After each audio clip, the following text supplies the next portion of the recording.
Good morning, Chair.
Good morning, colleagues. Good morning. Good How morning, are good you? morning, colleagues. Good morning. How are you? Good morning.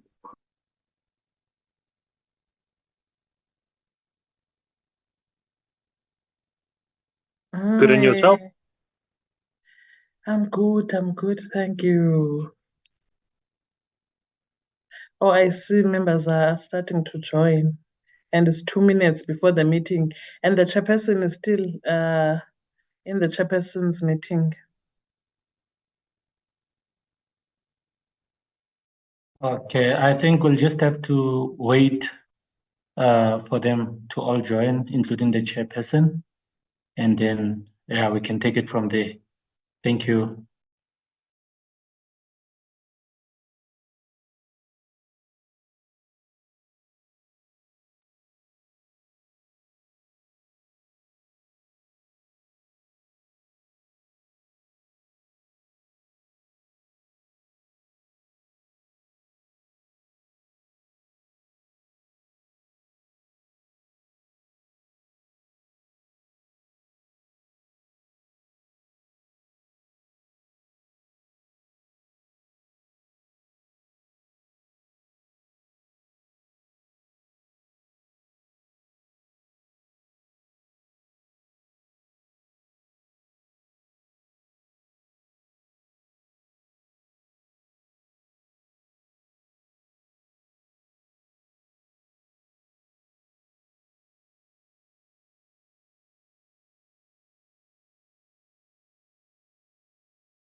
Good morning, honorable members and colleagues.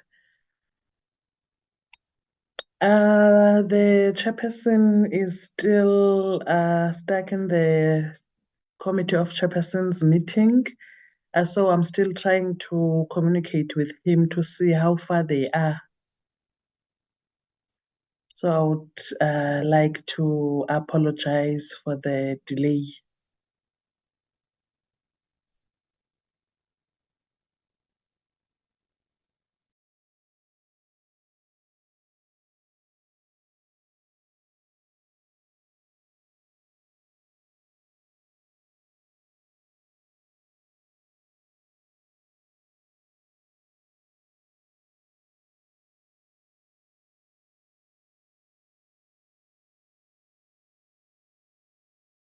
Recording in progress.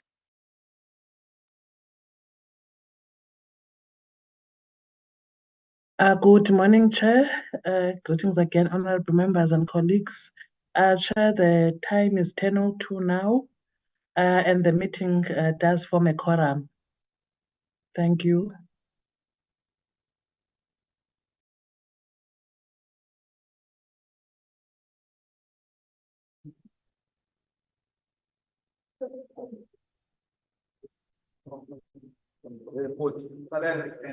So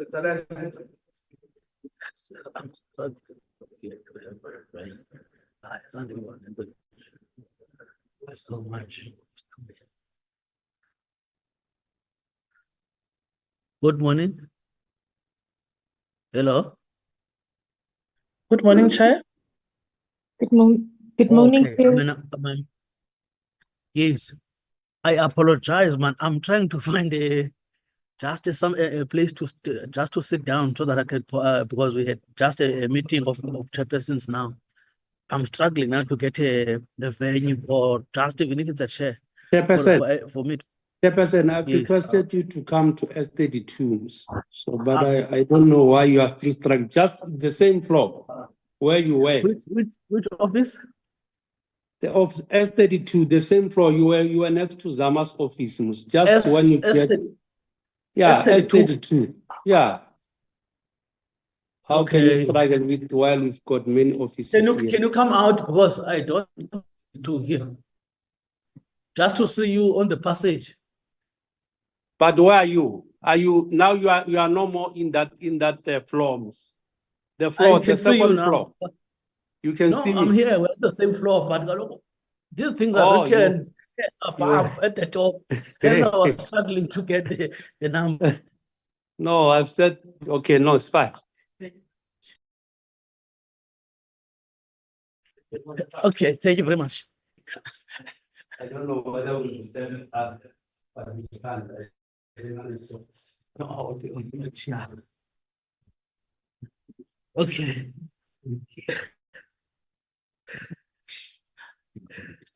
Put it on mute. But I've muted it. Muted it.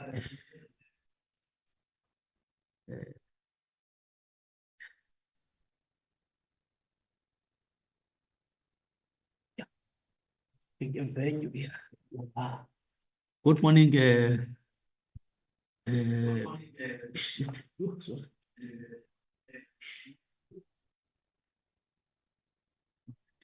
Let me see.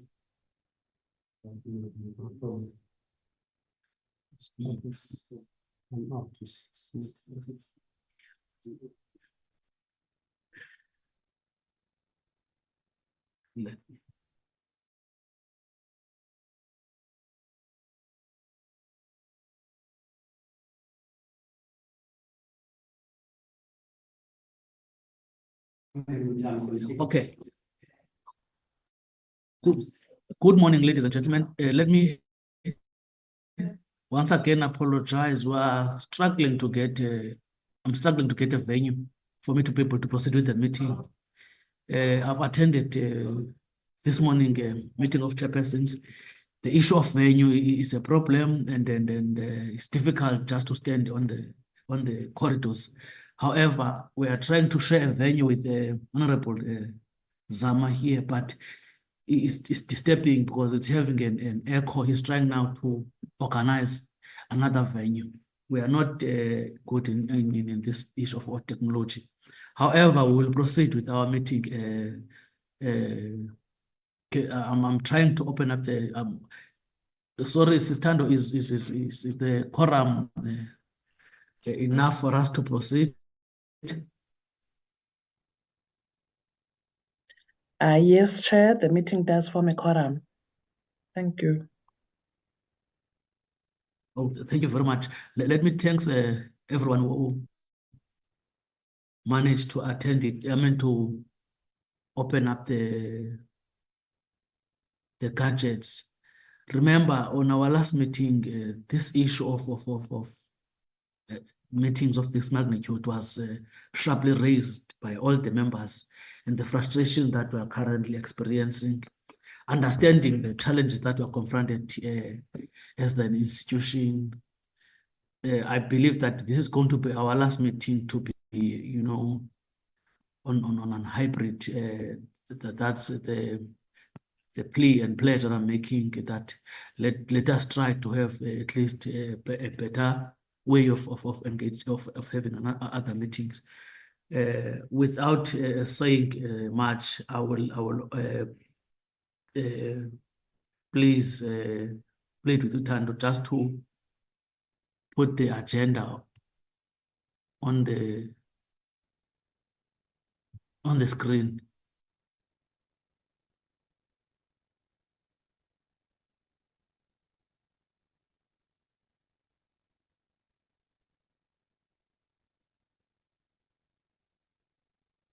Thank you very much. Our agenda is as it is screened.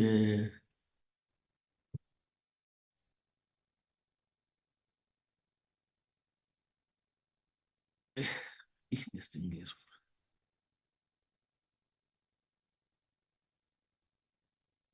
Okay, can we proceed with the adoption of the agenda?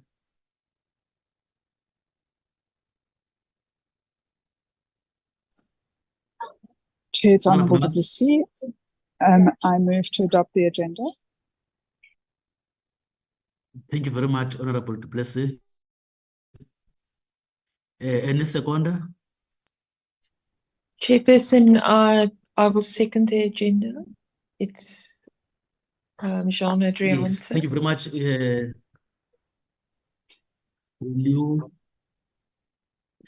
Thank you, Adrianse. I was going to plead with you just to raise, to mention the name of the honorable member adopting seconding the agenda. Can we go to apologies? Any apologies, Tando?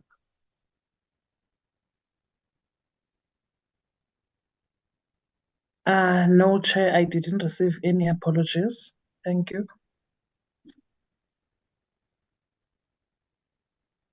Oh, thank you. All the people that are expected to be, even the administration is here, so that we understand if there are people who are supposed to be here and not here, so that we can make follow-ups. You see, this issue of gadget also is, the hybrid is also hampering us in terms of properly following up the processes. Can we do that, Sister Andone? Chairperson. Okay. Hello? Okay. If you I allow see, me, I raise hands. I raise Yes. hand there. Maybe while we are still on that Yes. item of trying to look for other members, I should think I want to agree with you on the point you raised to say that maybe we need to find a way to meet in person. You can see that when we are meeting like this, indeed, it's not that much effective, to be honest, as you rightly said. Because maybe if you can just Yes. you can Yes. find a way before we have such debate, so that when we debate seeing each other, it is going to be more fruitful than when we are using this type of platform, which we don't have problem with it when sometimes we can't do anything. But if we can do something, I'm suggesting to you as the chair that we need to find a way to have a space where we can discuss, because in the committee, that is where we can exhaust everything other than in other platform. That is the point that I wanted to raise, Chair, and thanks very much for the opportunity.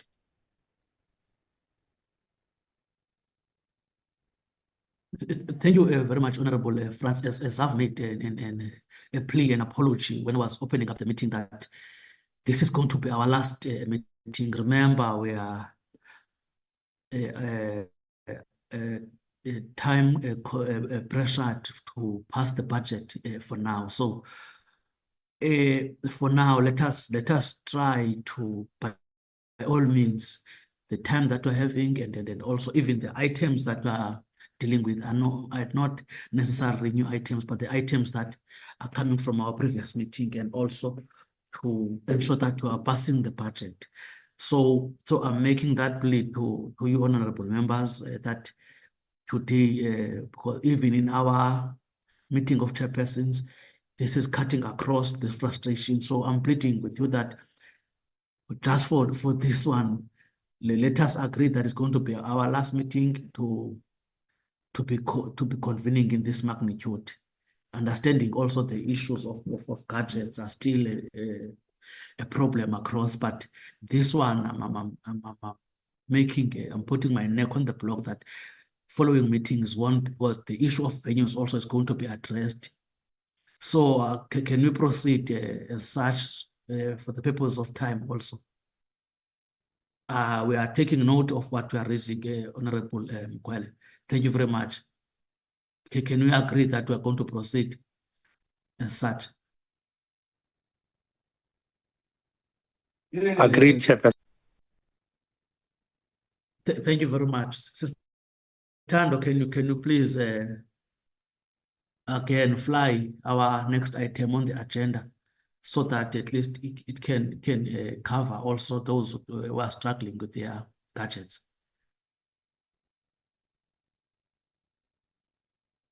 Hello, Sister Tando. All right, thanks, Chair. Chair, I will hand over to the content advisor who will be taking the committee through the draft reports. Thank you. Thank you very much. Good morning, honorable members. My name is Solomon Tombeni. I am the content advisor for the committee, and I suspect this is the first time I meet the members of the committee physically as well. So I will get through to the business of today. Chairperson, please allow me to switch off my video since the members have seen my face already. Thank you.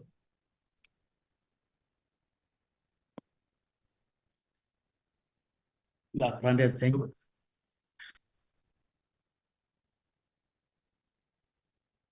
Okay, I'm just gonna share the screen here.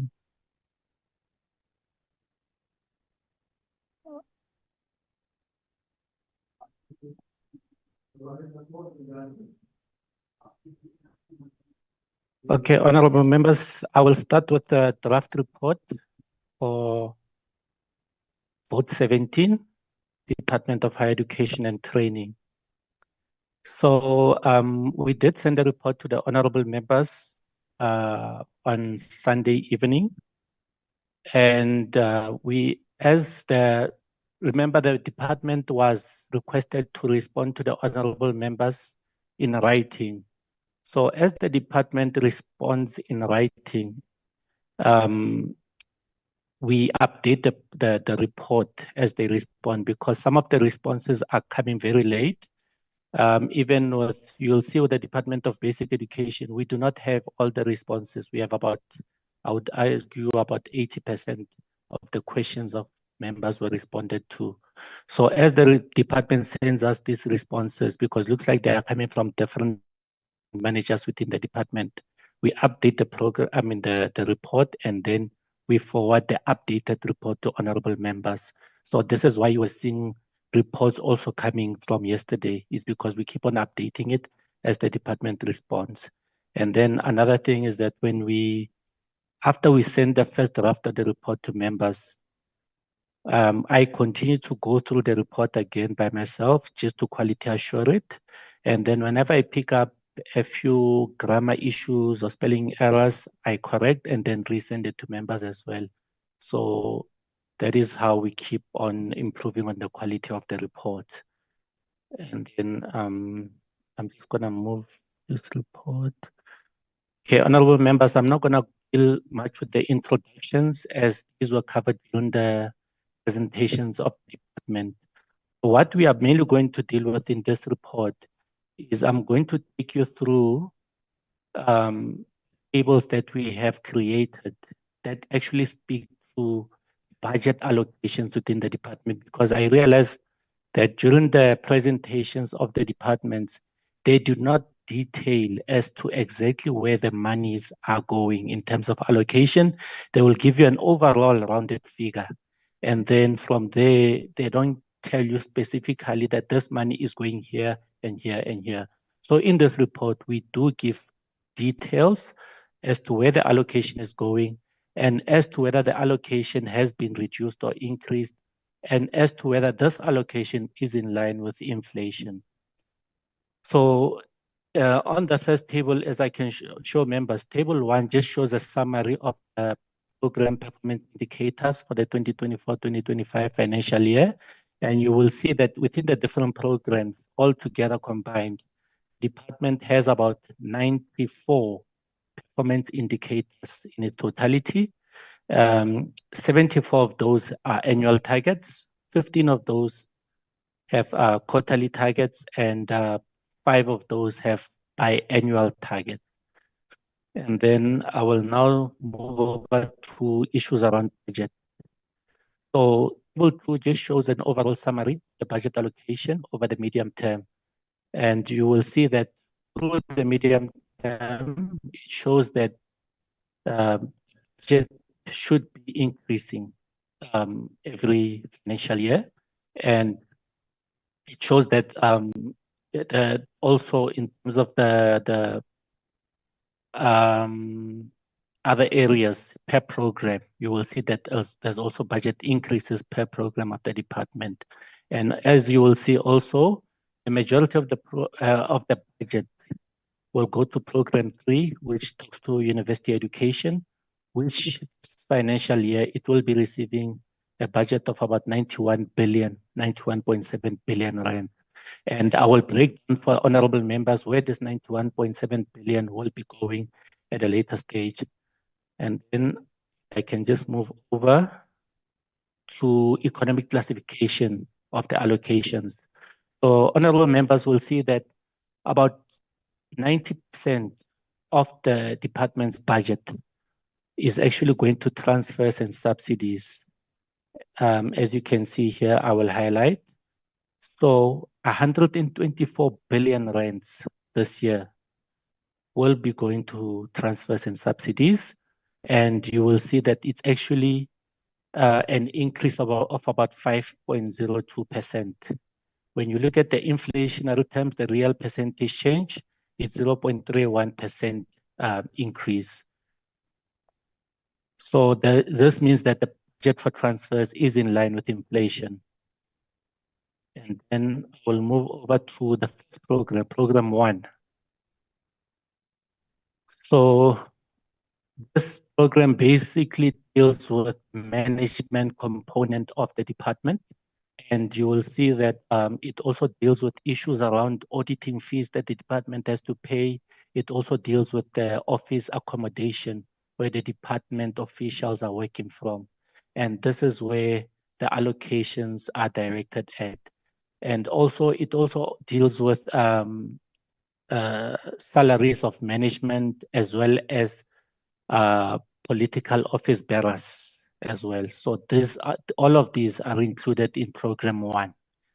And then if we can move over again, I'll continue scrolling down. And then program 2 deals with planning, policy, and strategy. So these are the program objectives. I'm hoping that honorable members got the opportunity to go through the program objectives of program 2. As I will just browse through them and go directly to table 5, which speaks to the budget allocation for program 2. And you will see that a huge chunk of the budget within this program, it will go to sub-program 3 of policy, planning, monitoring, and evaluation, right? And within this sub-program, you will see, and this is what honorable members need to look at, especially when they are going to focus on their debates tomorrow. You'll see that this sub-program, the budget increase is 213%. So it means clearly there is something big that is going to be shifted in terms of this allocation. And this, when I go through this sub-program, it mainly speaks to the department basically implementing policies on social inclusion, GBV, gender-based violence programs, and RPL. So definitely members would need to dissect deeper into where the expenditure of this sub-program to understand why there was a huge shift in terms of budget allocation into this sub-program. Then I give an explanation as well within this paragraph to talk about the sub-programs, as you can, honorable members can see, as I've highlighted here. And then program 3 of university education. Basically, this is where majority of the budget is going to go from the Department of National Higher Education, because this is where the monies will go to the NSS, which funds about 1.3 million rands students, and also the university subsidies will be coming from program 3 allocations.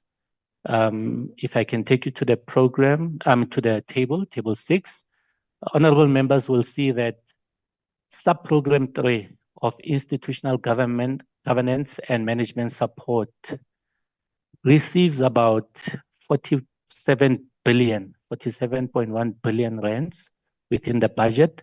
And this is the monies that will be going to NSFAS to fund students. This is why you see such a huge number. And then another sub-program which is going to take a huge chunk of the budget is sub-program 6, the university bus subsidies. And this is the 44.4 billion rands that will be allocated to the different universities within the country. And then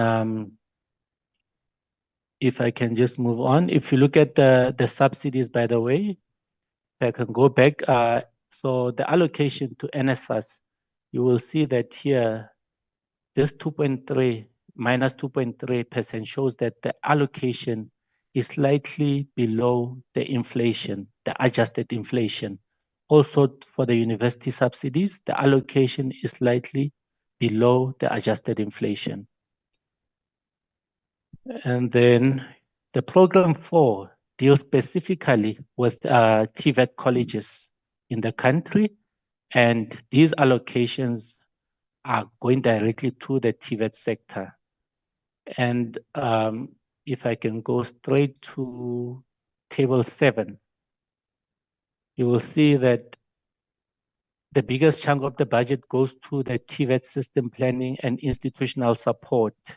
And basically that's about 12.2 billion rands of the budget. You will see that the department did indicate to honorable members that it is prioritizing issues around training of artisans in the country. But when we look at the budget, as honorable members also raised in their questions last week, is that the allocation to TVETs, it's very, very minimal compared to what the universities have been provided. And we're hoping that through the 7th administration, this matter of TVET allocation can be addressed. As a lot of these TVET colleges, if you go and do oversight, you will see that they face major infrastructure challenges as well. And then also program 5 deals with skills development.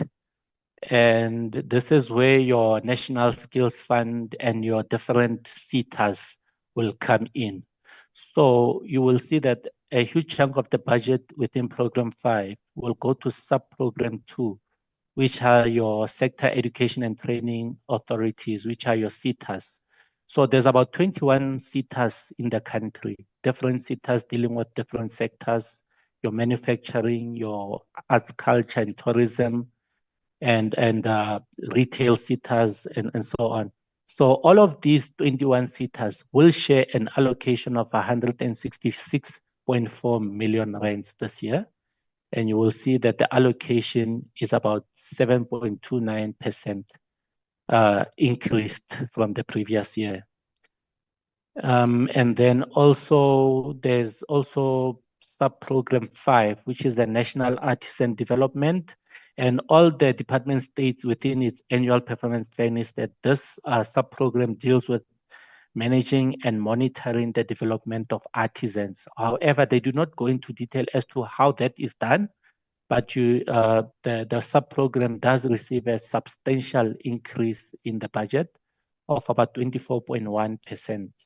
And then when you take inflation into account, it's about 18.5%. And then now we will move over to program 6. And then program 6 deals with, let me just go here, community education and training centers. There was an honorable member who also indicated there were CET centers, especially in the Mpumalanga province, that were left dilapidated. I think that is the crisis that is currently happening in the country. A lot of the CET colleges, community colleges also we call them, are currently under dire straits. And part of it is simply because the budget allocated to these centers is very, very minimal compared to universities and TVET colleges. Honorable members will see that in sub-program 2 here, the allocation that will assist these community education centers is only 2.6 billion rands. And this is supposed to be shared among all the CET colleges around the country, which is not reflecting a good outcome in the future for the CET centers in the country. And then now this last table talks to the entities of the department. And I would argue that honorable members in the NCOP focus their particular attention to the entities, the transfers to entities, because I think this is where you will get a lot of meat of where the monies are being allocated and spent.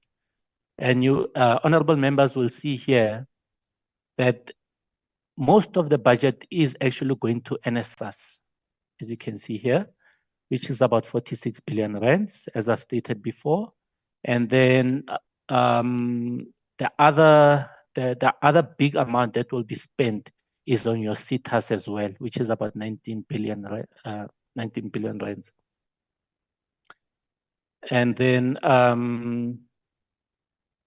yeah, so this is basically where most of the budget allocation to the entities is going. And then these were the deliberations of the honorable members with the department. Members did ask a lot of questions to the department. And a lot of these questions, as I summarized them, had to deal with unemployed graduates. And they questioned whether the skills produced by the country are able to be absorbed by the markets. Why is there a rising number of unemployed graduates? And then there were issues that were raised around academic posts occupied by foreign nationals within South African universities, and whether the department is working with international countries to improve the issue of scarce skills of science and technology. And then there were issues raised around the time it takes to integrate internationally recognized qualifications into the South African system. And then there were also questions around the shortfalls of budgets to the departmental agencies and what were the reasons thereof. There were questions asked around the dilapidation of infrastructure, like I indicated, of the CET colleges. And such case was the Elijah Mangu College of Education in Mpumalanga, which was being left to dilapidate and abandoned. And then committee showed concern over students acquiring qualifications from unaccredited institutions of higher learning. And there was also an issue that was raised around the closing down of the private institutions of higher learning that were not compliant. And then there were issues around maladministration at NFSAS, and as to what was happening with regards to the Bergman's report. And then there were issues around student activists being victimized by the universities that is withholding information that was required by NSFAS for these particular students. And then there were issues raised around climate change and how the department was dealing with climate change. And then also issues around funding for students with disabilities, and also the rollout of comprehensive student funding model. And then there was questions around the veterinary sciences grant being created, and as to whether there are measurable outcomes achieved with this initiative. And then there were issues around artisan training, lack of artisan training within the country, and whether the TVET colleges, why are they not as popular as universities as a choice of places where students should enroll. And then there was also issues around the victimization of female leaders and academics within universities. It was cited that there was harsher scrutiny for Black female-led institutions, and then there were issues around the filling of vacancies within the department, and then also a drastic increase in skills development target from 53,000 to 150,000, and as to whether there was a budget also allocated for this increase. And then also issues around the poor selection of independent investigators appointed to investigate maladministrations within institutions of higher learning, as some of the findings of these investigators were biased. And then there was issues around concerns raised around the institutions of higher learning being unable to absorb enough students leaving the school system. And then the committee requested a detailed report on reasons for students dropping out of their studies within universities and other higher education institutions. And then also issues around skills development again were raised, whereby monies allocated for skills development through the National Skills Fund is not well accounted for. And then there were also issues around institutions of higher learning claiming to be independent while they depend on state funding. And then also universities given significant amount of funding compared to TVET colleges, which compromises the development of technical skills. And then also the issue of historical debt of students and the inability to find employment due to universities withholding their qualifications over monies owed was raised. And then these were some of the responses by the department. I will, for the interest of time, I will not go through the responses. And I will also indicate that the department also responded in writing. And I did indicate that here, the remainder of the responses are provided in Appendix A, of which I attached it to this report. So honorable members can go through the responses of the department because it's a lot of responses that were required. And then looking at the questions as to the directed at the department as well as the responses, we were able to consolidate some of the recommendations. Honorable members are more than free to add to these recommendations.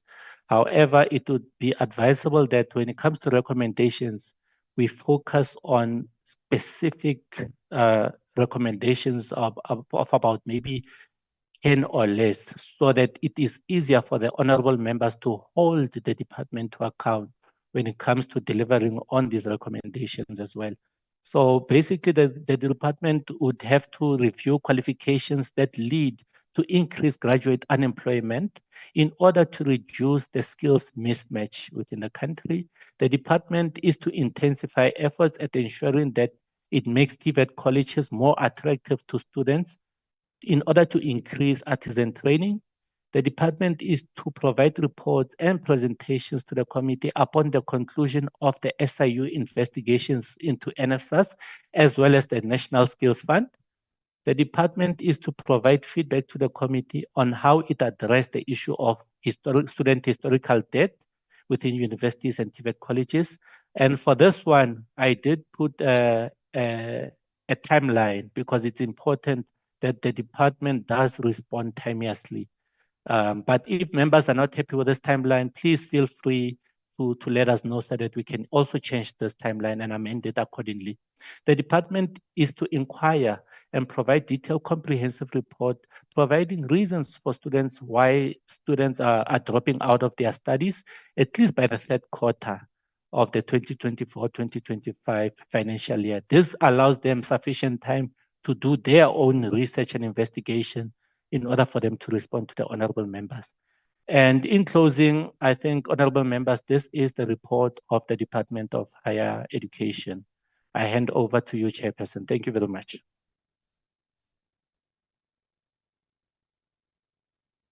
Thank you very much, Mr. Mtombeni, on summing up the draft response and then the responses as required by honorable members. I think I must also appreciate the input in terms of characterizing the draft report as not necessarily enough draft, but a working document that we can work, on it until its finalization. However, I must also raise the fact that we requested on our last engagement that there must be a platform or a session, whatever form that can be created, because we identified the gap and the challenges that we're encountering. And also some of us are new, so that we can be on the same level. We didn't get that kind of response, taking into cognizance of the fact that even the report that was sent to us, it was, as you correctly raised it was sent on a piecemeal basis. We are trying to find our footing at the same time, and all of these issues that you've raised. So I would want to have that commitment. It must not be something that is going to be put under the table, but it must be a proposal that, so that we can work towards that, so that all of these issues that have been raised here, because there are a lot of them, and some of the issues that were raised, I think, are the issues that we're going to continue to engage onto, because I also have my own reservations in some of the responses that were made. I am not convinced with some of the issues that were raised, like any other members. So up until we get that particular platform is going to assist us. I won't go into details. Let me allow the members to engage in this draft that has been presented. As you correctly raised it, that it's a work in progress. I want to note hence, honorable members, before I can allow, so that we can be able also to control and manage the issue of time in dealing with these reports. I will note hence, Honorable France, it's number 1. I saw you 2. If I'm I'm leaving you out, honorable member, you will bear with me. Okay. Honorable Chiro, number 3.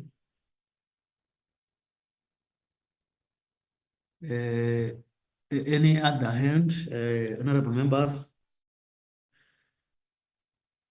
Because I want us to note hands and then we go to another item. Are we only having these 3 hands, honorable members? Because I won't allow another hand on the same matter. That is why I want every member, so that even if you are covered, then you can withdraw your hand. If there is no other hand, can I allow you, Honorable France, to proceed? Yeah, thanks very much. Okay. Sorry, before you start, let me interject. There is a Honorable Pat, number 4.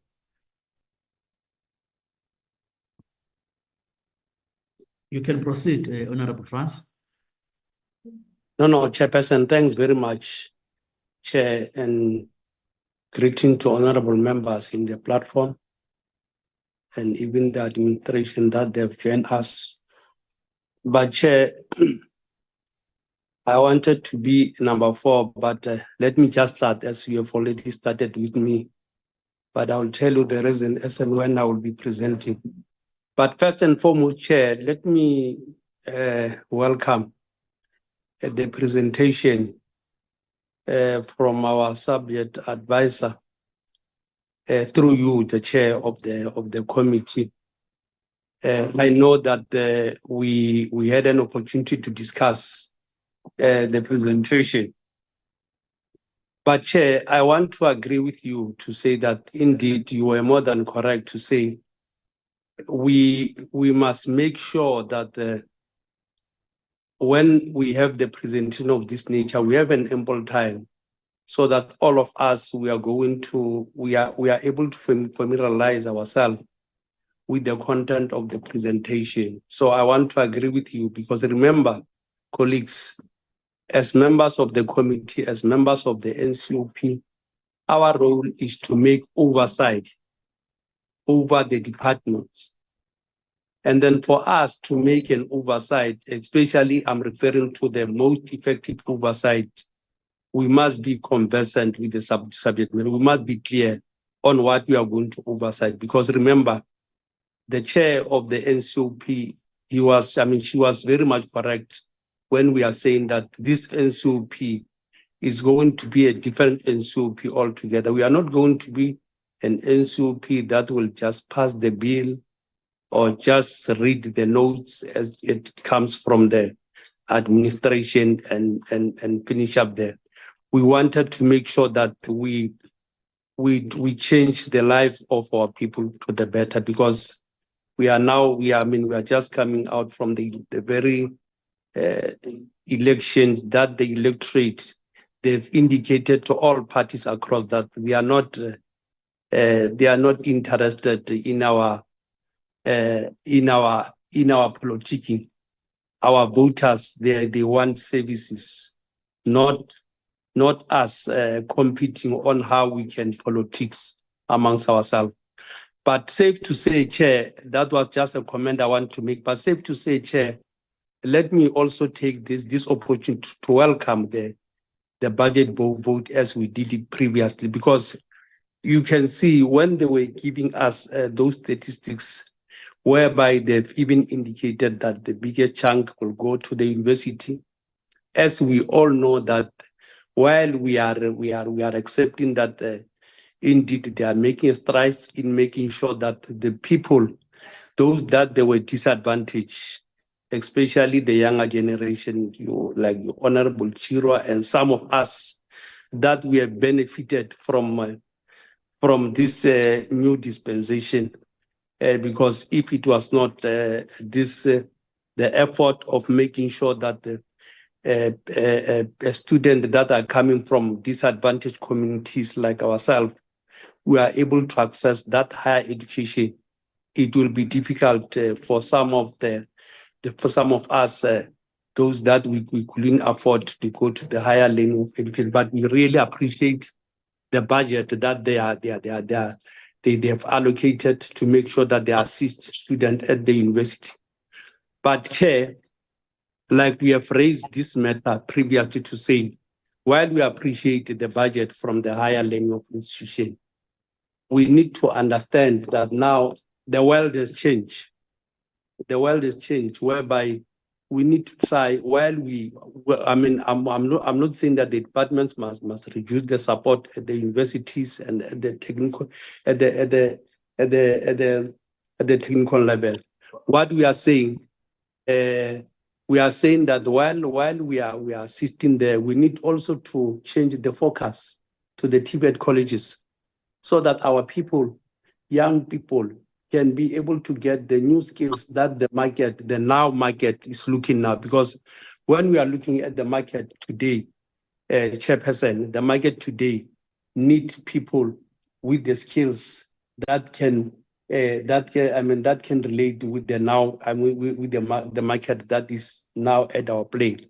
So we are just appealing that as and when they are proceeding, as we have been indicating that we are just at the beginning of the 7th administration, which we all know that the budget will never be enough, even if we can like. Otherwise, if the budget was enough, there was no need for us politicians to be here, because the budget can be able to sort up everything. But that's the point that I wanted to make, that to say that we need also to venture into that TVET college sector, so that we are able to produce more artisans. We are able to produce people that can, especially in the provinces like Limpopo, like where there is the mining sector is now mushrooming there.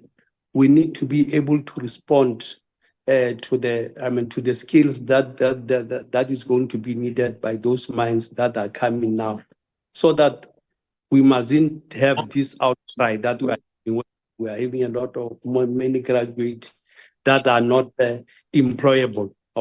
So that is the point that I wanted to make. But Chair, for the sake of time, I'll allow others. But safe to say, with the presentation they've made for now, I would like to agree with it. But the last point, very last point, Chair, is that issue that I wanted to raise it through you, but it is also better to raise it in the meeting to say that when we are preparing for each and every session, because it is also more important that we must be time conscious, because we don't want it to be just a parrot. We don't want just to be seen regurgitating information from administration without us understanding what are we presenting. So I'm just appealing. I know that we are now with the subject advisor with us to say that we need to make sure that all honorable members, they are familiar with their subject matter, so that when we go for an oversight, we are able to oversight what we really understand as members of the committee. Thank you, Chairperson. Yes, good morning, Chairperson. Thank you very much. And thanks for the presentation. I fully agree with what the previous speaker was saying, that in this administration, we must seriously, just not pass reports and budgets just for compliance sake, but really it must be for, to the benefit of our people in terms of service delivery. I think there's just one issue that is, to me, concerning, and that is the issue of the entities and the CETAs. Because we see in the country, and I mean, even if you look at this thing of war on leakage, where you have this program on what do you call it, plumbers. And then you ask yourself, but the CETAs are there in place, but why is it that they cannot see that there's a need for that specific skill to be developed? So what I'm thinking is that we need to take a more closer monitoring role on the CETAs and the entities and how they spend their budgets, and if the money is really going for the need that the country are currently facing. Because many of these CETAs and entities are spending their money mainly on salaries and administration, and not necessarily on programs that are benefiting our communities. Thank you, Chairperson.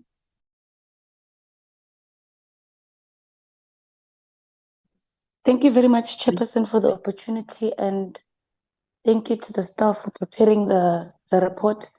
And I speak on top of the awareness of why the EFF rejects these reports, Chairperson, because, and I think the first member, the second member alluded to it, although not from the same sentiment and position, but it is pretty much in the same spirit, that it cannot be business as usual when we see that the reports that we adopt, the budgets that we approve in these portfolio committees, in these select committees, don't go out there and do the work that they're supposed to do. I mean, we had the departments come in here, and there were things that we asked as this committee. Some of them were answered, some were not answered, and there was a commitment that some of them will be responded to in writing. It has not happened. We're still waiting for some of the answers. We asked them, where are these schools located that you are building? Where are these infrastructures happening that you are building? And we were told that they were going to respond in writing. And now we must go and adopt a report of things that were not adequately accounted for, which is also going to continue doing an injustice or disservice to the work that's being done on the ground. Imali esi-approve portfolio committee ayifike ebantwini, and isiloku siyayisho lento le year after year. kumanje nje chairperson kunama-students lapha e-University of Pretoria abaxoshwe ema-res ngoba i-NSFAS asayibhatalanga. But i-budget report yabo, i-budget yabo ya-last year i-approviwe. So imali yakhona iyephi? And then we must come back again in this select committee and approve again, go to the debates and approve again. And then if we reject, then when we know for a fact that some of this work doesn't even trickle down to the ground at most. So when we reject these things, we are not rejecting the work of the parliamentary staff, and I hope they're aware. We're rejecting the work of this portfolio committee that fails to hold the executive accountable. Literally, we are failing to hold them accountable, and it's not an opinion that I'm giving. It was actually justified by the Auditor General. I think with each and every fourth quarterly report, the AG says the committees or parliament isn't doing enough to hold the executive accountable. And that has a negative effect on our people because they rely on us to hold them accountable by any means necessary. And we are not doing that. We provide allegiance and loyalty much more than we do to the executive, much more than we do to the people on the ground who are relying on us as this portfolio committee, as the select committees to say, no, but imali for this particular thing. There's even an audacity to return money back to Treasury on reports that we already adopted and approved. Oh, and nobody comes back to say, oh yes, leya mali ni-approvile for ama-sitters azange sisayisebenzisa ibuyele emuva. So I'm alluding to the fact that even if it's just 2 members or 3 members in this select committee that reject reports, even if it's just 1 or 2 political parties, it is not in the spirit of wanting the select committee to not do its work. It's in the spirit of saying there isn't adequate accountability being done in relation to the executive being held accountable, and there isn't enough that the committee itself is doing to ensure that oversight is a very tangible aspect. But we don't know where are these projects that are being done by the department to build residences. We don't know what institutions are being. And when we ask, we are told, no, we'll write back to you, and they never write back. So we are moving in that particular spirit, Chairperson, in the interest of our people. Thank you so much. Good morning, Chairperson and the colleagues in the department. Before you, Honorable Pat, I see that there is another hand of Honorable Nico. I'm also noting that hand so that she can be ready to engage after you. Thank you. You can proceed, leadership. I was going to be comfortable if she can be given an opportunity to start before me, and then I'll come last. I don't have any problem.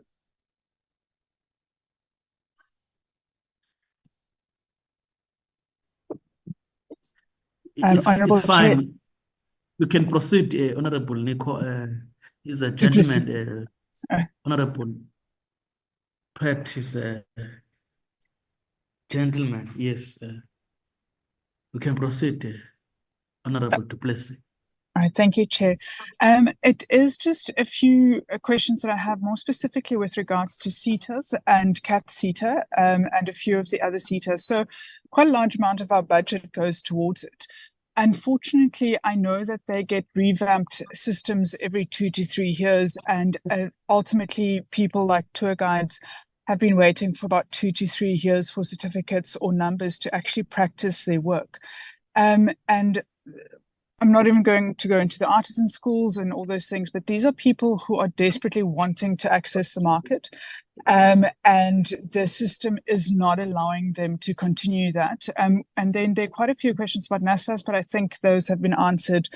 It is massively concerning how much money goes there, but then also how many students have NSFAS approved sort of funding, and they are unable to access that, and then also unable to access higher education. I think by and large, the rest was covered, but it just comes down to the question again of Where exactly does the money go? How is it actually improving people's lives? And also the incredible importance of us as a select committee to go and see for ourselves. I know Garankuwa Hospitality School, for example, is completely dilapidated, and that used to feed the entire Sun City with people with specialized skills. So the list is very long, but I just want to make those few points. Thank you very much, Chair. Chairperson, yes, thank you very much for you to give me this opportunity. And then also I wanted to greet my colleagues and the others. How am I going to start Marumo Fats to all of us? You see what, Comrade Chairperson, what is happening here? Some of us, yes, all of us who are new in this new dispensation, I mean, in this seventh parliamentary session, I think how must we approach it? This is not altogether a new thing. No.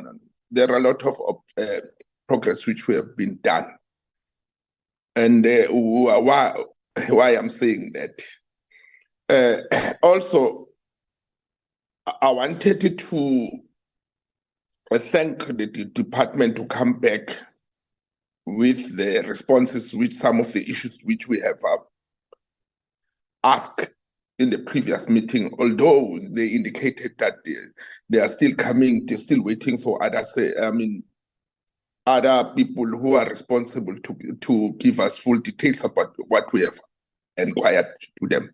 What am I going to say is that in future, the DG of this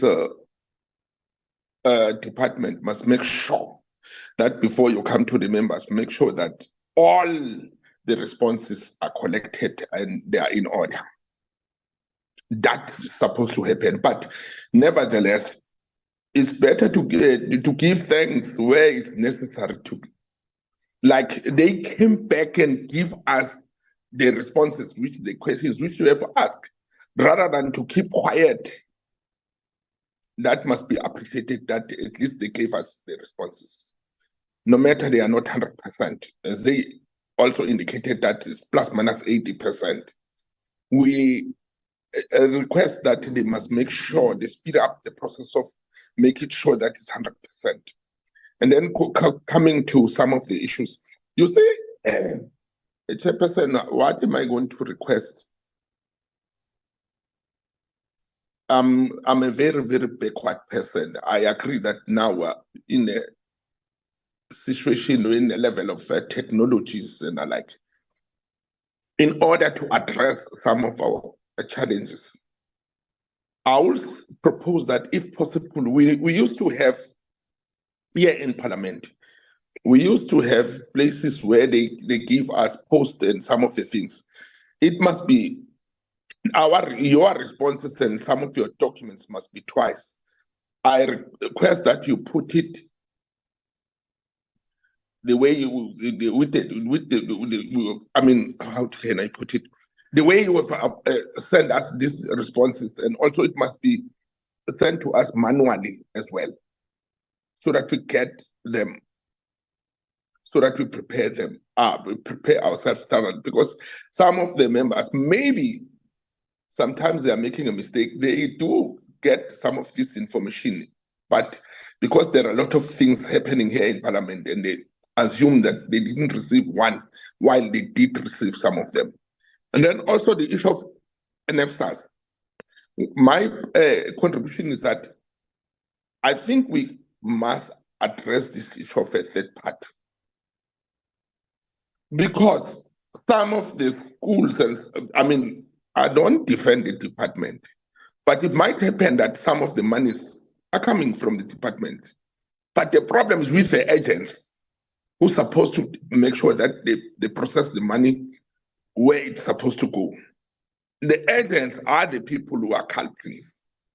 And the agents, they are the people who are going to be vocal. That this mustn't go, this mustn't do that, while it's them who are sabotaging the process. I propose that we must change the system. The kill the issue of the third party. That address of NSFAS is going to be addressed if you can do that. Because we can't allow the situation whereby the kids are not getting what is they supposed to get, what is due to them, because of some of the people who are playing there. I think that's wrong. And then also, you responded very well in terms of the questions, but I was listening your input about the issue of the forecast, that some of the program is going to address the issue of TVET colleges and the like. But I'm still there in the issue of science and technology. I want you to appeal that this program, they must also look, not with the TVETs only, but with also the science and technology. I've raised that in the previous meeting, even now, I'm still raising it. And also, the budget must allow us with a program of oversight. I don't know, maybe you indicated about it. We must have a budget of oversight, that we must go physically to some of these institutions and so that we can certify ourselves. Because the interpretation as it stands now, some of the people, they can reject because they've never been there physically. And the perception which is given as if there's nothing is happening. But while if we can do some of the oversight, it can qualify that there's something which is happening. The budget must talk about them. It must include oversight and include, as I've mentioned, the issue of science and technology.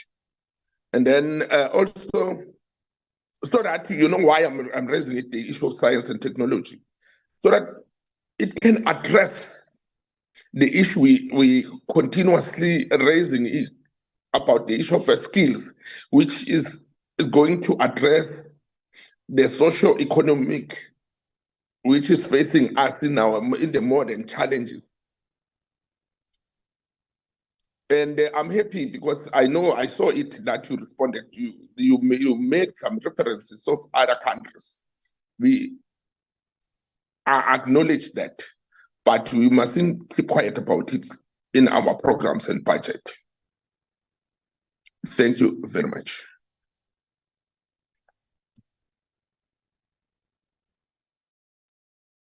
Thank you, honorable members, with your engagement and also the clarity that you managed to provide. However, it is critical to understand our responsibility as members of this committee, especially those who are coming from our different constituencies. The question of us playing an oversight role, and how does that mean? You see, because if we are going to reject what is presented to us, as we are starting, our seventh administration, the question that we must further ask ourselves, what will be oversighting? Because the question of these budgetary processes are critically for us. If when we're making this the budget, there are things that when we are moving forward to identifying that we're not necessarily meant for that, it is again going to be our responsibility on a midterm, because that's where these issues, because it is going to be giving us an opportunity to say, in terms of what we're saying that we're budgeting for, we believe as the committee that you were not.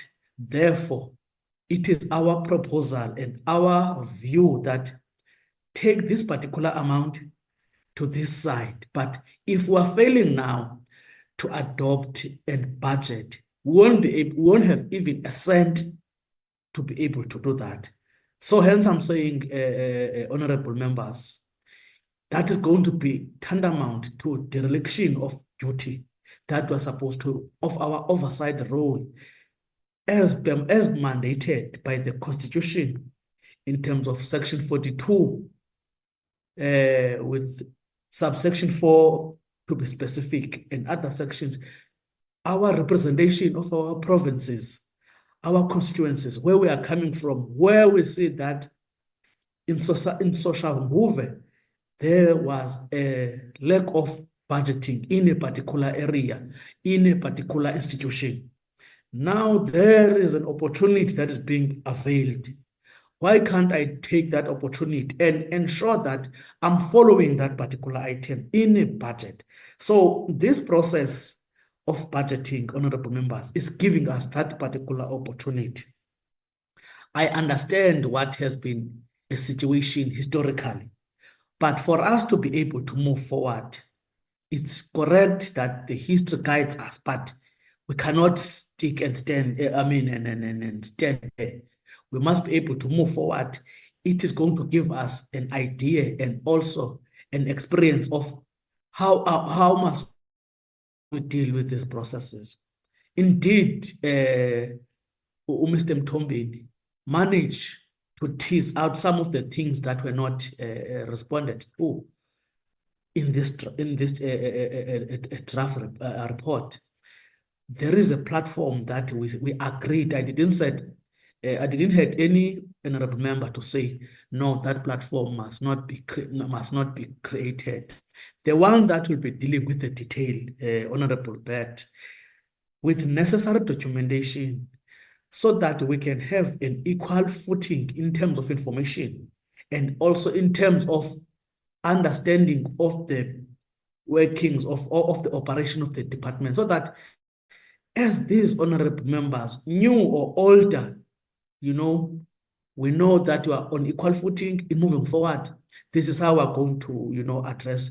If NFSAS is a challenge, when we're doing an oversight on an NFSAS, what is it that we need? Because we will do this necessary oversight, oversight visits, but we must have information first. And also for us to be able to go to these places, we need this budget. Because if this budget is not going to be adopted, and we're not going to support it, how are we going to be able to do that necessary oversight? So honorable members, I'm saying, in that good spirit, our engagements must be informed with what we are going to be following. What plan are we having? So I will plead now for us to do this necessary adoption before we can go to another one, so that we know with this one, we adopted it, understanding also that there are these amendments and also there are these issues that we will need to take them further. We're not going to adopt it and put it aside and forget about it, but it's a work in progress.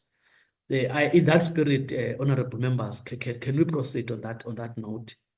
I just want to note, and Honorable Mukwele, I see that there is a hand that you've raised.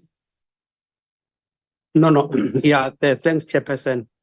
I want to agree with you that we approve the budget, but noting all the concerns the Honorable raised, including the concern that the Honorable Chirwa raised, to say that as members of the committee, while we are adopting this budget, we must make sure that indeed this budget, it is going to do what it's meant to do.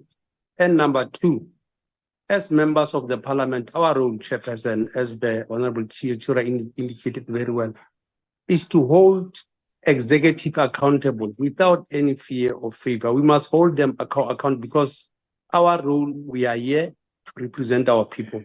So by so saying, Chair, without much ado, I want to rise to say that we adopt this budget so that as members of the committee, we are able to go and do oversight.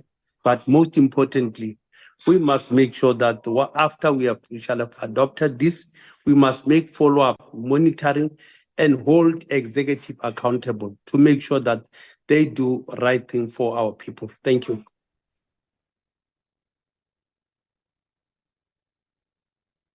Honorable Mukwele, Honorable Pet.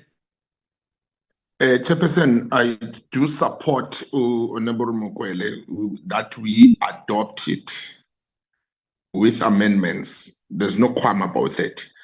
And also to emphasize the point that I wanted to appeal to my colleagues that we must be honest. We can use umshanelo ukuthi sizogibela umshanelo or i-department izogibela umshanelo mayihamba implement some of these things we are raising. Because I was impressed that all the participants here from the different political parties, they do contribute, but they mustn't forget that angeke kube nama-miracles in terms of implementing some of the things. And also to emphasize the point that beside the executive, the department itself, in terms of the PFMA, they are accounting office officials. And in terms of the constitution and the mandate which is given upon us, we are also accounting officials. So we must make sure that we adopt this budget vote or this report in order to make sure that umasibuya sithi abantu maba-account sibazi ukuthi sibanikezile ama-powers to go and implement what is supposed to be implemented. Thank you, Chair. Thank you very much, honorable members. Can we proceed to our next item, Sistando? Will you fly it here so that we can see?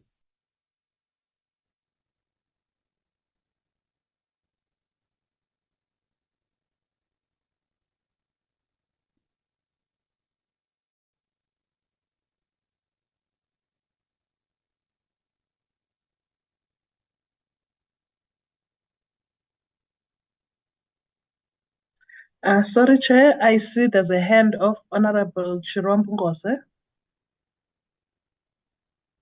Yes, Honorable Chirwa. Thank you, Chairperson. I just wanted clarity on how we'll be handling these vote budgets. Will they be made into one for basic education and higher education, or are they going to be separated? Because there's a breakdown of communication between our PAs and on this particular item. Please just clarify. I'm asking also because I'm seeing nobody's moving for the adoption of the vote budget on higher education. So as long as one, that's what I'm asking. And even in the debate tomorrow, how will they be debated? Thank you. Thank you, Honorable Chiro. I don't know, maybe because we started with the one of higher education, we just adopted it now, and then we were moving now to the one of basic education. I'm confused, Chairperson. I didn't hear anybody move for adoption. I didn't hear anybody move for seconding of adoption. And if that's the case, please note the objection of the EFF. Chairperson. The objection is not Honorable Chair. Yes, Honorable Mukwele. No, Chairperson. Maybe I was saying that maybe Honorable Chira, because when we came for the second time, we were adopting and approving the budget that were presented. But as you already noted, objection, even though you're rightfully correct that if we object, what are we going to oversight? But that is they are right. But thanks very much. We can proceed as you are directing us. Thank you, Honorable Franz. Can you proceed? Sustando.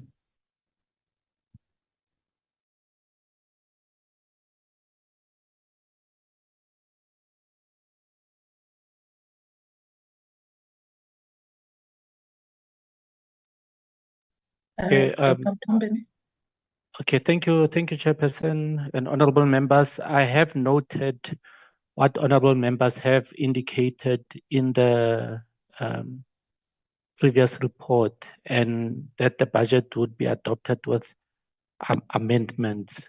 So I will actually make the necessary amendments as raised by the honorable members, and then we will reshare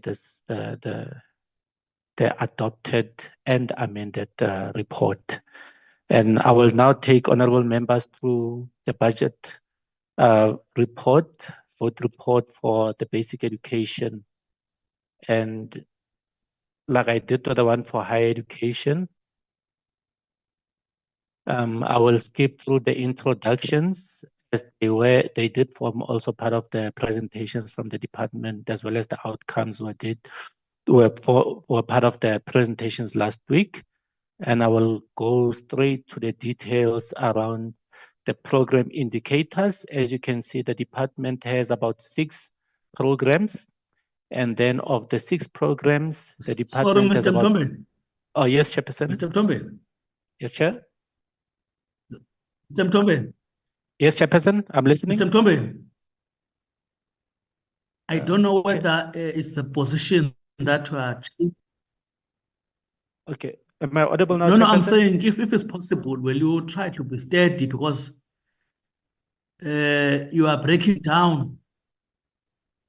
Okay, We no are problem, breaking Chairperson. down. I was pleading with you just to be steady where you are seated so that we know this challenge of connecting. I don't know. Okay. Am I audible now, Chairperson? Can you come again? Am I audible now? You can proceed. Okay. Can all the members hear me? Okay. Okay, perfect. So yes, so there's about 69 sub-programs. Yeah, yeah, very clear. Thank you very much. Okay, thank you, Chairperson. There's about 69 performance indicators, with 60 being annual targets, and 8 being quarterly targets, and 1 being biannual targets. And then if I go straight to the summary of the budget, honorable members will see that the Department of Basic Education has about 32 billion rands in the 2024-2025 financial year, of which majority will go towards Program 4. Program 4, which is about 15 billion rands, which talks to planning, information, and assessment. And I will later on indicate to members where exactly these monies are going to go to.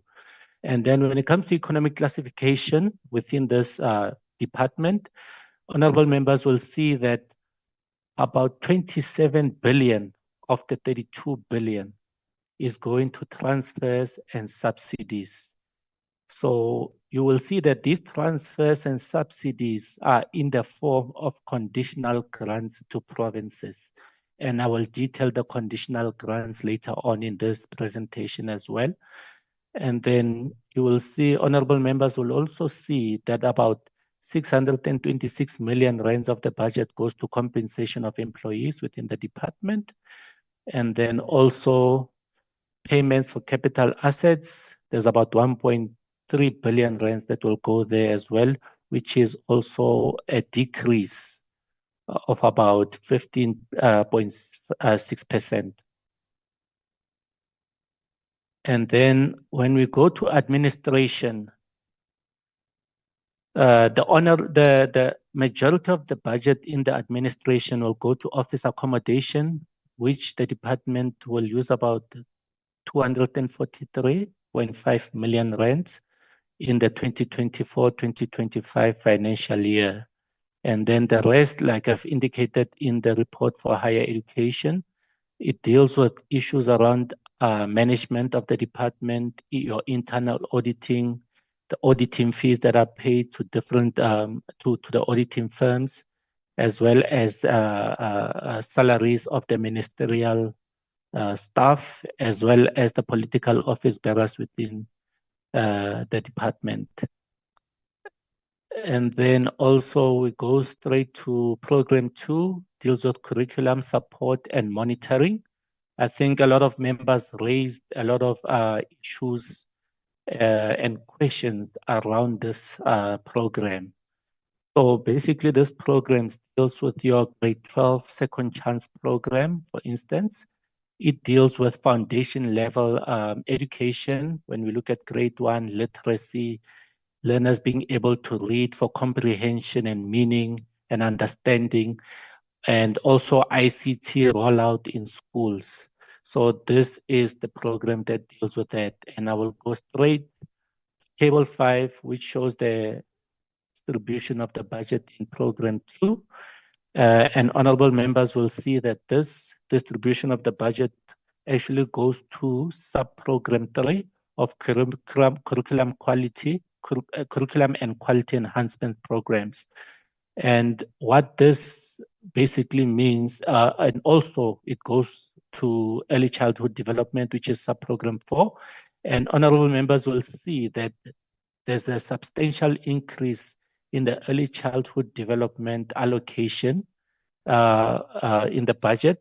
But remember, this is early childhood development that deals with issues around ICT, workbook for learners in early childhood development. There's another budget that will also go to early childhood development that I will show later on, which is in a form of a grant.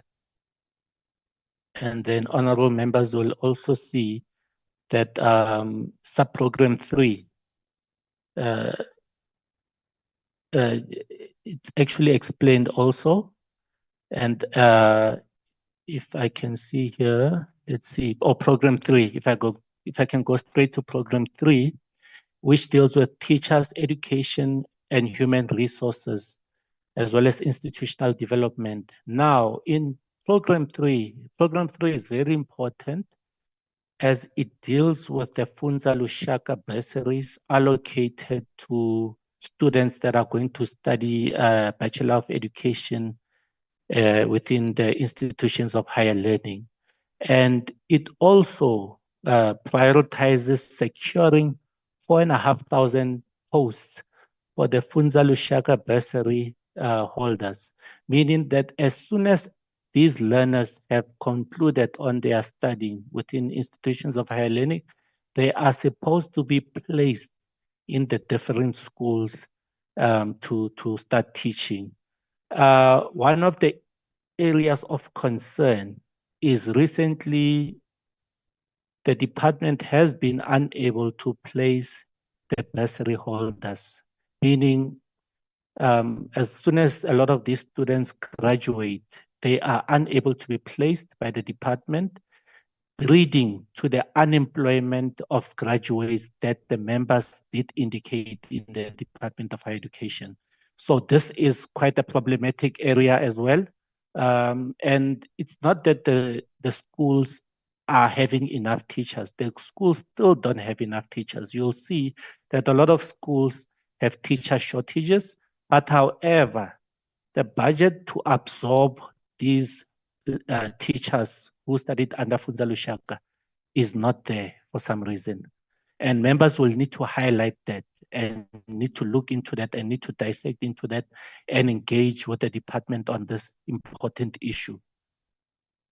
And this is, you'll see even in this table, under sub-program 3, this is where the issue of the Funza Lushaka bursaries and the allocation towards Funza Lushaka is, which is 1.3 billion rands. And you'll see that there's a reduction in this budget. If you put it in monetary terms, there's a 71 million rand reduction. Now the question is the department going to be reducing monies allocated to these bursary holders? Or is it going to issue less bursaries? We're not sure about that. They will need to come in and explain exactly how do they plan on compensating for this reduction in budget under the sub-program 3. And then program 4 deals with planning, information, and assessment. And the major issue in this program is the school infrastructure delivery. And I will actually show honorable members in this program that actually about half of the allocation by the National Department of Basic Education goes to infrastructure in schools, because there will be an allocation of 15.3 billion rands towards school infrastructure. And you will see that the allocation is way above inflation. It's 8.13% to actually target infrastructure within schools.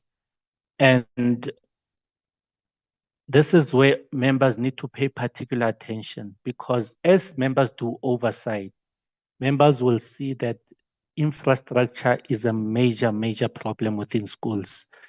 There is a backlog, serious backlog of infrastructure, and there are also schools that are sitting with mobile classrooms that are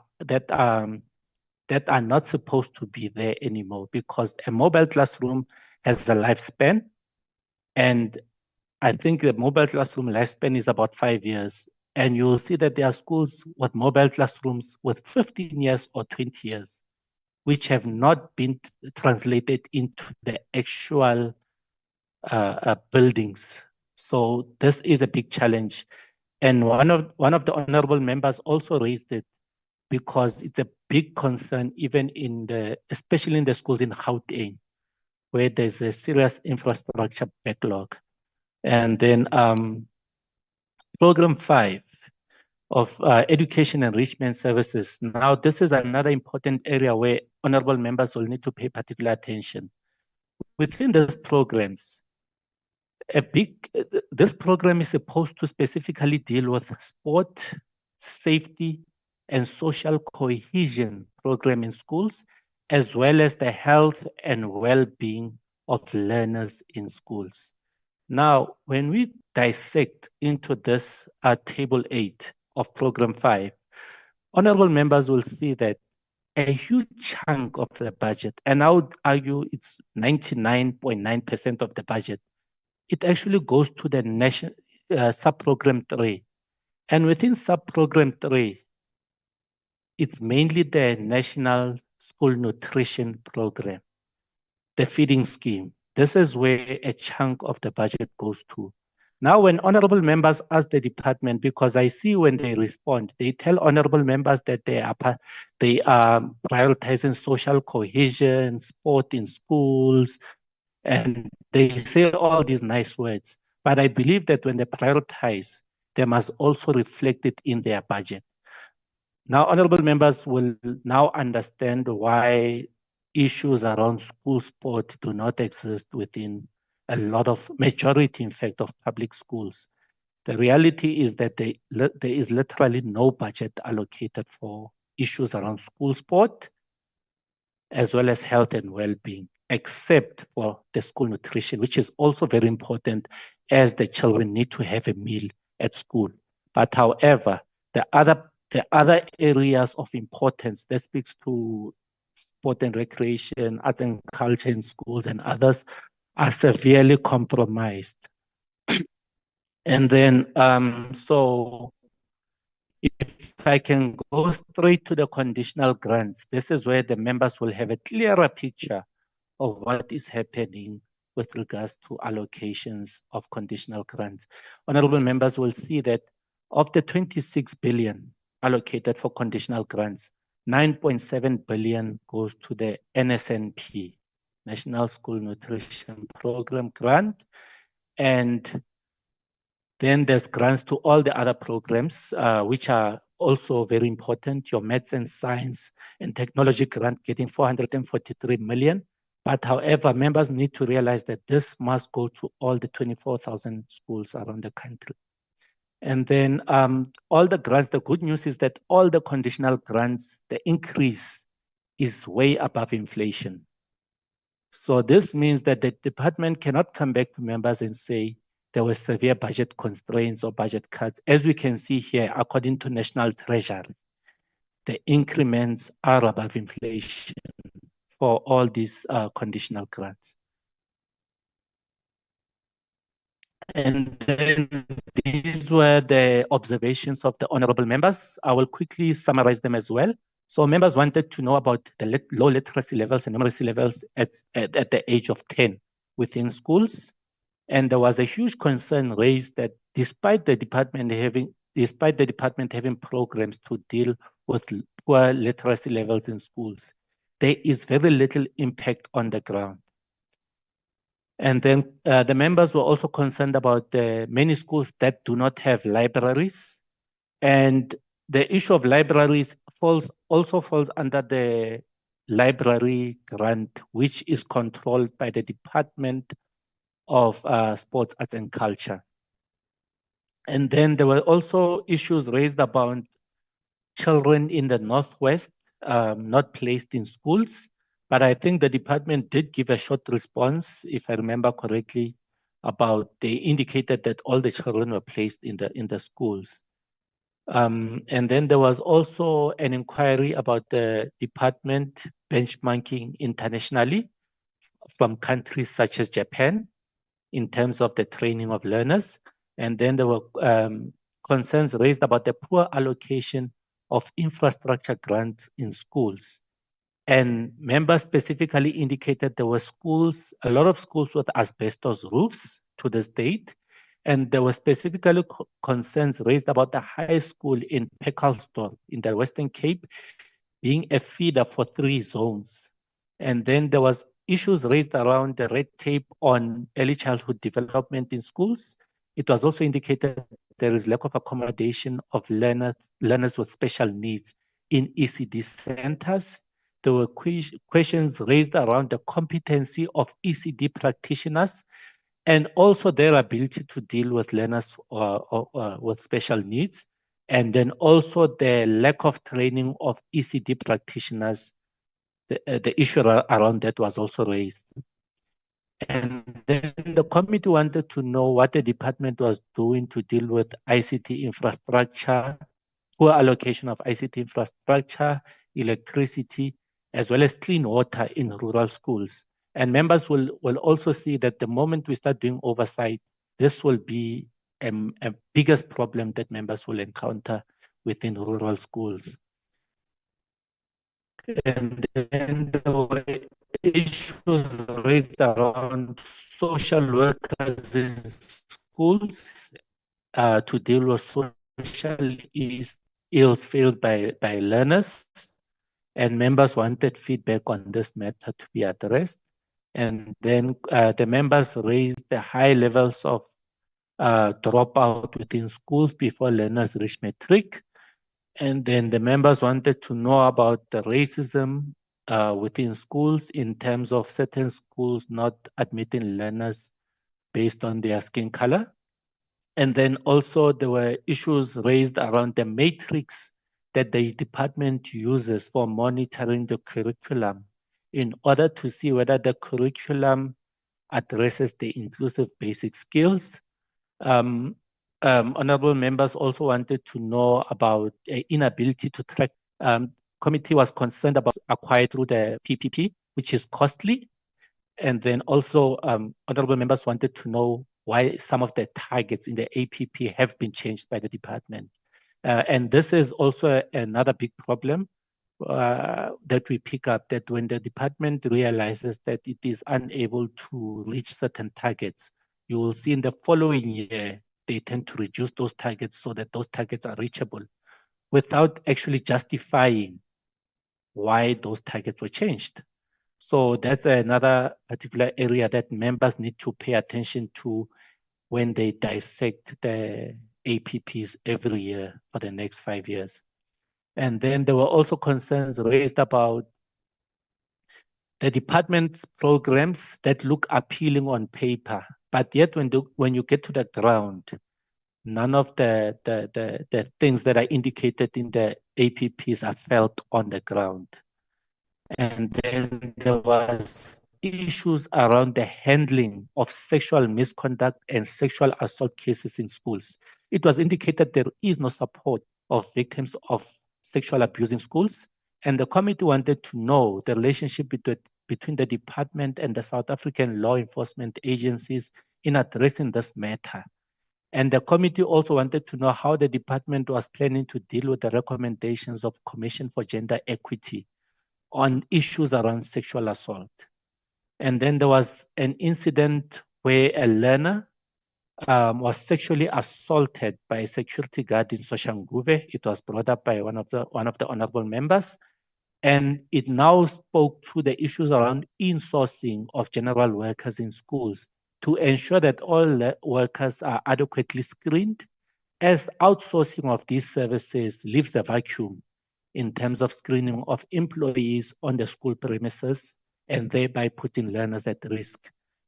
And then there was the committee also raised concerns about learners living with disabilities and special needs, more especially in the Eastern Cape, where there are districts without special needs schools. And then there is also a lack of schools that cater for autistic children within the country. And the department was requested to provide a response on how teachers are being trained to cater for learners with special needs. And then there was a call also for close monitoring on the expenditure of conditional grants, as some of the conditional grants issued to provinces, there is poor project planning by the provinces, leaving projects incomplete or undone.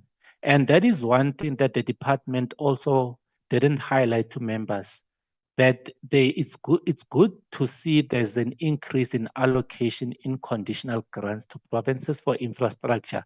But what the department does not highlight to members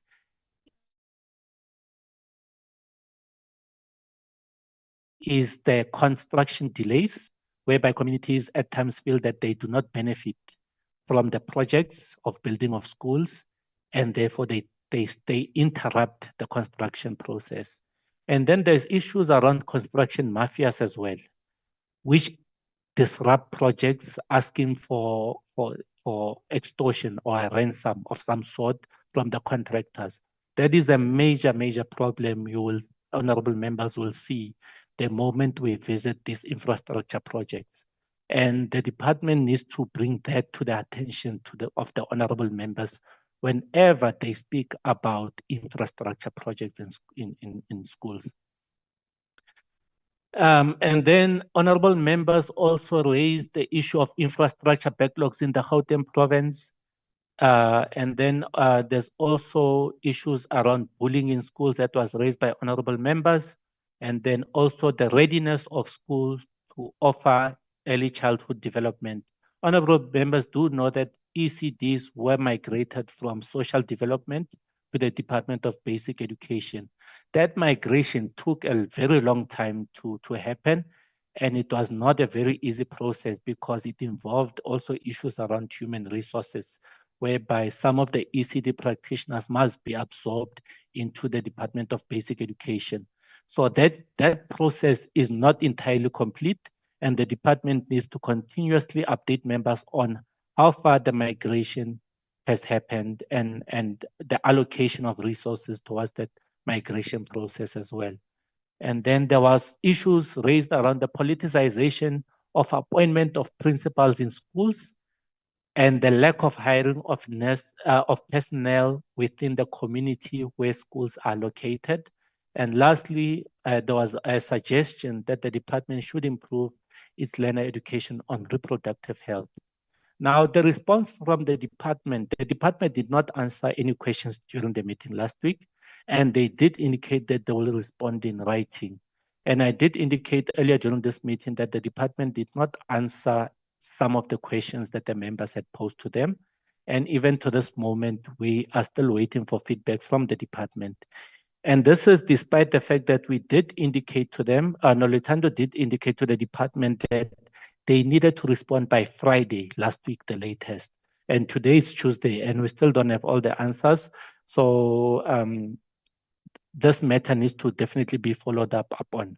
And it should not be a trend for the 7th administration. And the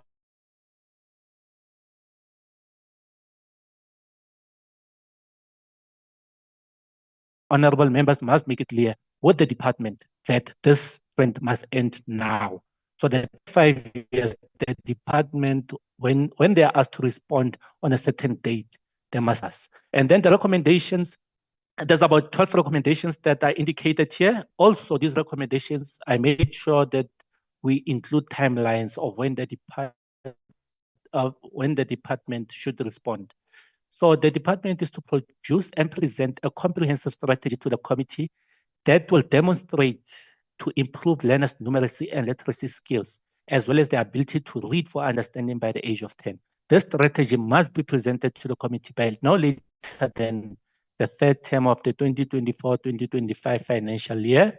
The department is to present all of its school infrastructure plans for the 7th administration to the committee, including the school infrastructure projects funded under its conditional grants in provinces, and to provide an update on the progress to date. This includes an update on the progress of building of 80 new schools in Gauteng, as they did indicate this last week in the meeting. And such information is to be provided to the committee by no later than 30 November 2024. Like I indicated, honorable members, if the members need the information sooner, you can just let me know, and then we will amend this report accordingly. The department is also to provide a presentation to the committee on the state of ECD migration from DSD, Department of Social Development, and within the presentation, they must include a full ECD strategy for the 7th administration to the committee, as this was requested by members during their questioning of the department last week. This meeting should take place no later than the end of the third quarter of the 2024-2025 financial year. The department is to provide a report on the state of ICT infrastructure in schools and measures in place to ensure that all schools will have adequate ICT infrastructure in the 7th administration. The department is to ensure that social work services are available and accessible to learners in schools. A plan for the provision of social work services should be factored into the 2025-2026 APP of the department and going forward. The department is to present to the committee a comprehensive plan or guideline that will ensure effective reporting and handling of sexual abuse cases in schools, as well as a signed memorandum of understanding with the law enforcement agencies that will strengthen the working relations to deal with crimes of such nature. This will also include plans on dealing with bullying in schools. The department is to acquaint itself with the recommendations of Commission for Gender Equality and factor those recommendations into the 7th administration strategic plans of the department, and as a measure of combating gender-based violence and sexual abuse offenses in the education sector. The department is to ensure that it addresses issues of screening of all workers on premises, including outsourced workers. A report on the implementation of the screening process must be presented to the committee when the department presents its annual performance plan for next year. The department is to provide a report on the planned projects for the 7th administration of the building of new schools, specifically for learners living with special needs and learners living with disabilities. And honorable members, I believe this one must be done separately from its other infrastructure projects so that members can dissect directly that the department is doing what it's supposed to do for the learners living with special needs. So this one must be a special presentation on its own, separate from other infrastructure projects. And then also the department is to address capacity challenges in provinces failing to adequately use the conditional grants effectively. And then the department is to review its programs aimed at improving learners' ability to read for meaning at the age of 10, and also identify effectiveness of such programs for improvement. This includes an update on reading strategy. The department is to provide a plan for training of ECD practitioners to equip them with skills for caring of learners with special needs. This includes ensuring that all ECD practitioners have the necessary qualifications and teaching skills in general. On the issue of dilapidation of Rivoni School of the Blind in Limpopo, not looking after the needs of learners living with disabilities. The department is to provide a written report to the committee by the 30th of September 2024 on how it addressed this matter with the Limpopo Education Department. On the issue of SGBs not performing the appointed mandate, the department is to strengthen its induction programs of SGBs to ensure that all members of the SGBs understand their roles and responsibilities. The department is to engage with the Western Cape Education Department on school infrastructure challenges in Pekkalstol, whereby one of the high school has a 3 feeder zones, and they need to revert back to the committee by no later than 30 September 2024. It was recommended that the department should include an indicator that tracks the number of learners with disabilities in its future APPs. And then the committee also recommended that the department should improve its learner education on reproductive health within its curriculum. I couldn't put this recommendation, I couldn't give it a deadline. I feel like further discussions, especially during the information session that the members have requested, this matter should be discussed further and detailed further so that at least we have deadlines for such inclusion into the department's curriculum. In that sense, honorable members, I will conclude this report here. And honorable members will see that I've attached the responses of the department onto this report as well. Thank you very much. I will hand over to Chairperson. Thank you, Chairperson. Thank you very much, Mr. Mtombeni. I think the same approach that we followed on the report of higher education is going to be the same.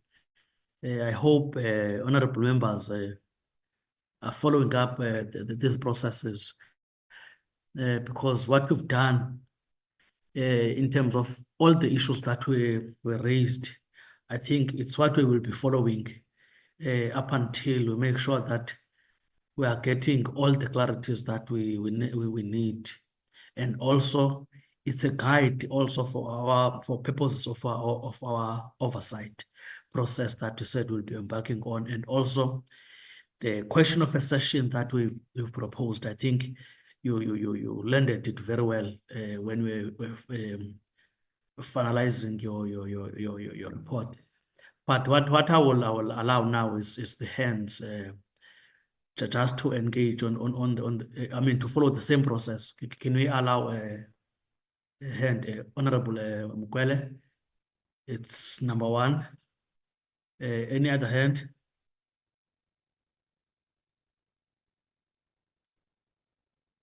Honorable Adrianse. Number two. Any other hand? Let me allow for these two hands to proceed. Can you lead us, Honorable Mukwele? No, thanks very much, Chairperson. Chairperson, maybe without wasting time, because I've already critiqued members, let me welcome the presentation from our content advisor, and also take this opportunity to appreciate them, the way they've answered the questions we have asked previously, and even the recommendation thereof.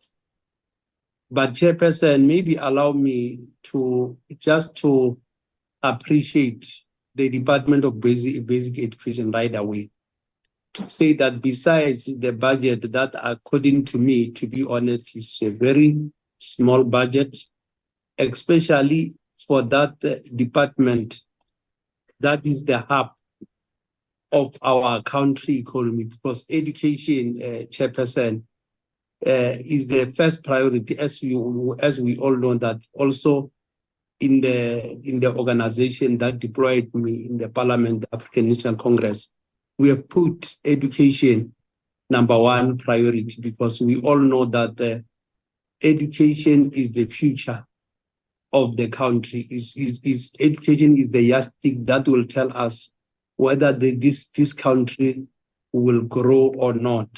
But I want to appreciate them that with the little budget, which what I can tell you, the budget they presented, 30 billion, is very small budget, even though we can't, if we were to go somewhere to other department and take it, we will be getting in. Because the reason why I'm saying that, Chairperson, since 1994, you can see the trend of how the basic education is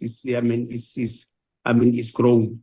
Even with regard to the result that in all provinces, you can see that in all 9 provinces in our country, you can see the percentage that we are getting from 1994 to date.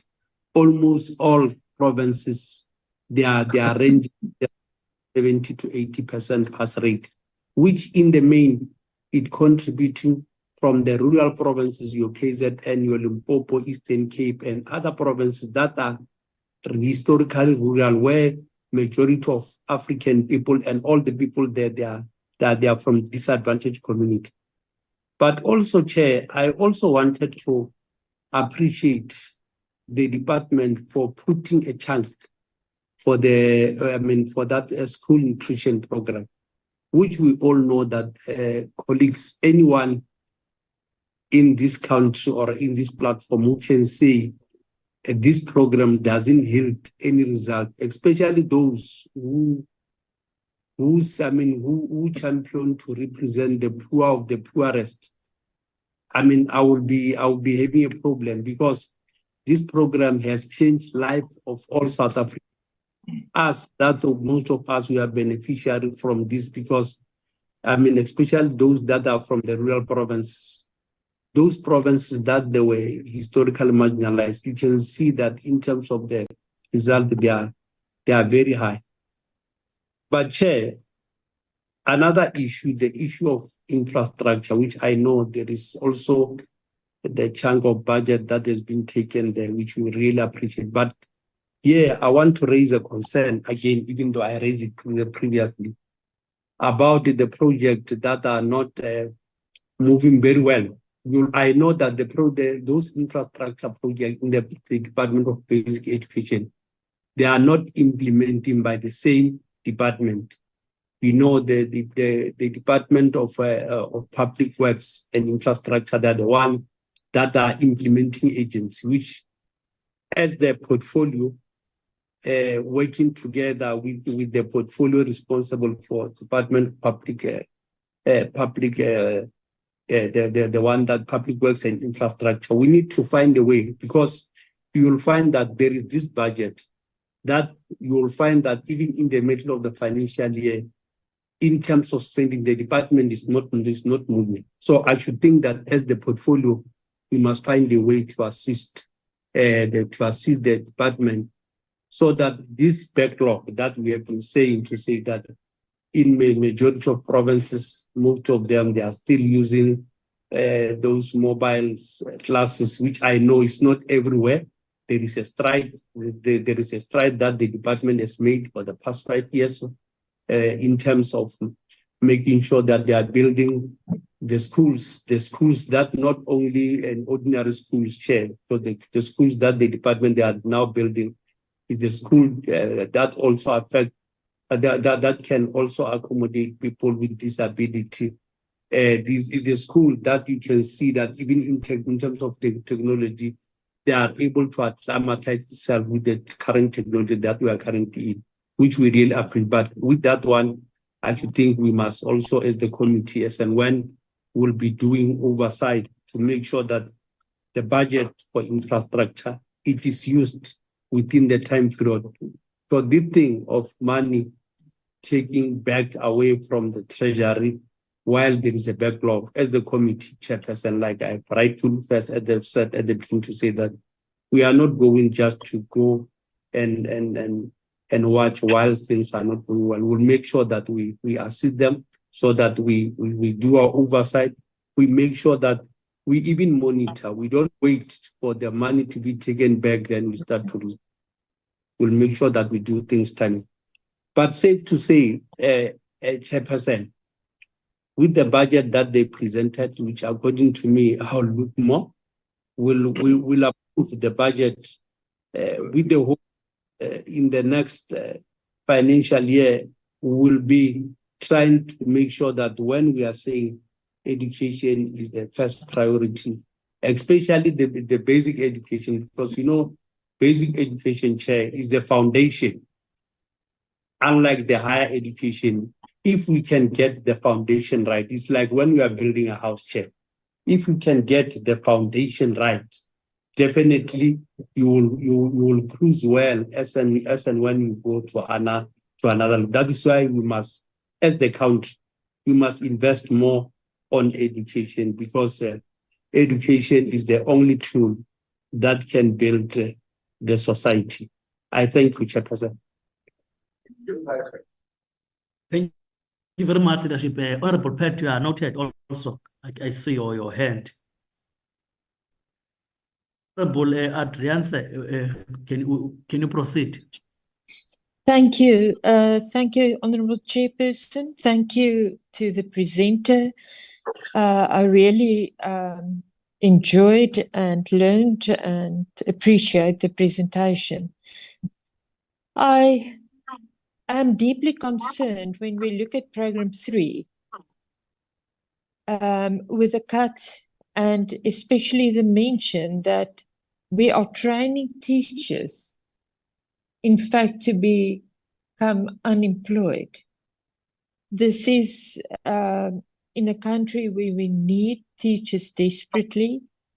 Even looking into the ECD program, and all teachers across the country don't have enough of them, and it makes me think about the health system as well, because we have doctors trained that can't be employed as well. So this must be really looked into, and we must think about this part of the budget, that we have them employed and have them working as teachers, because our children need good, well-qualified teachers. Then at Program 5, I believe that it's vitally important that kids must get food, and I understand the need for this, and I'm very glad for this, because sometimes it's the only meal that a child gets, but we must also scrutinize that it's monitored and presented, that all the money really goes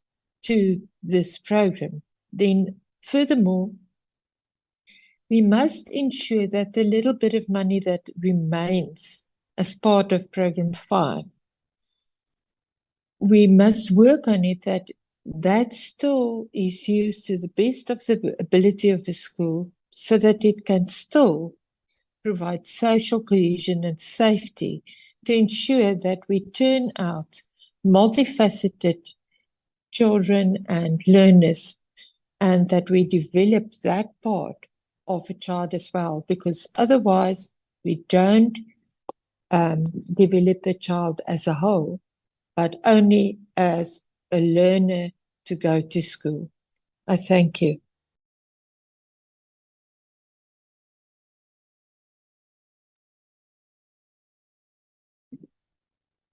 Chairperson.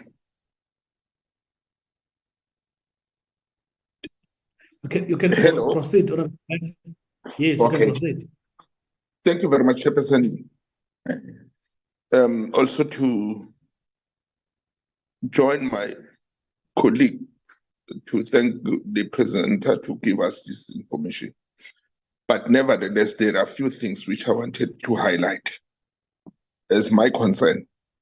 Chairperson, with the issue of Punza Luchaka, I don't have any problem, but I need a clarity with the following, that whether there was a thorough research which was done to avoid the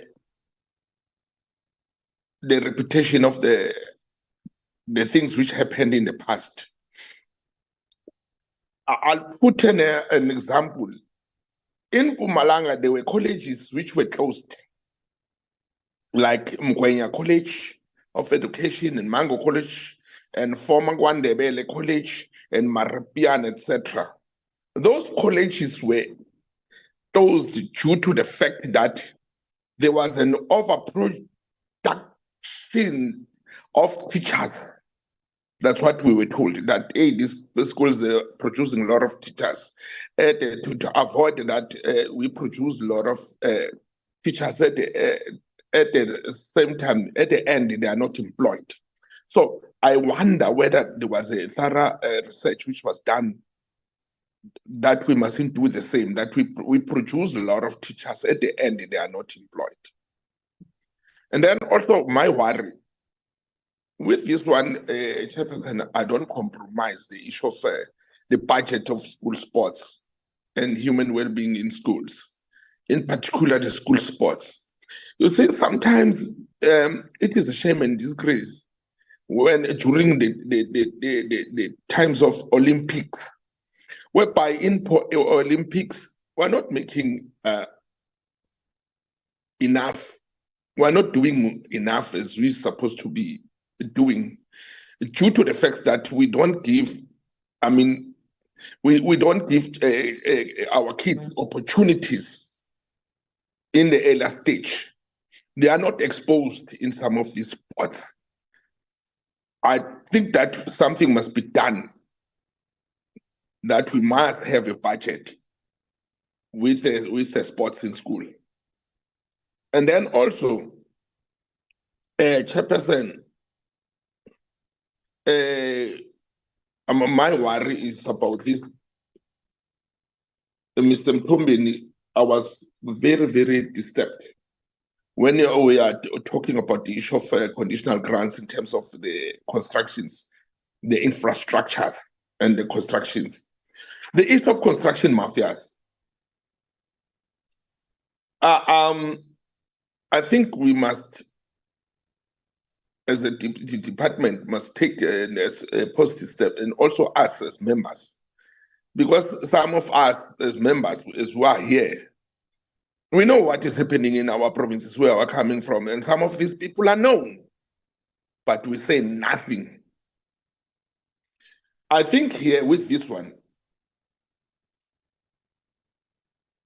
the Department of Education must make sure that they include some of the authorities like the police and some of the people who are responsible to make sure that people are apprehended. And because at the end, if the department is failing to perform in terms of the construction, we'll point a finger to the department, that the department is failing. While the department is not failing, there is a stumbling block. There is a railway. This railway must be cut off. And then lastly, Chairperson, there was an issue which I've raised previously, and now maybe the response is still coming, that I appealed to the department to make a proper audit in terms of the schools which are still rejecting blacks. I've put an example. In my area in Bethel, in Mpumalanga province, Marike School in Bethel doesn't take black people, openly so. So I request the department to do a proper audit, because I don't think it's Marike only who doesn't take people. While it's not a private school, it is a public school. It's a government school. Everything they get from the government.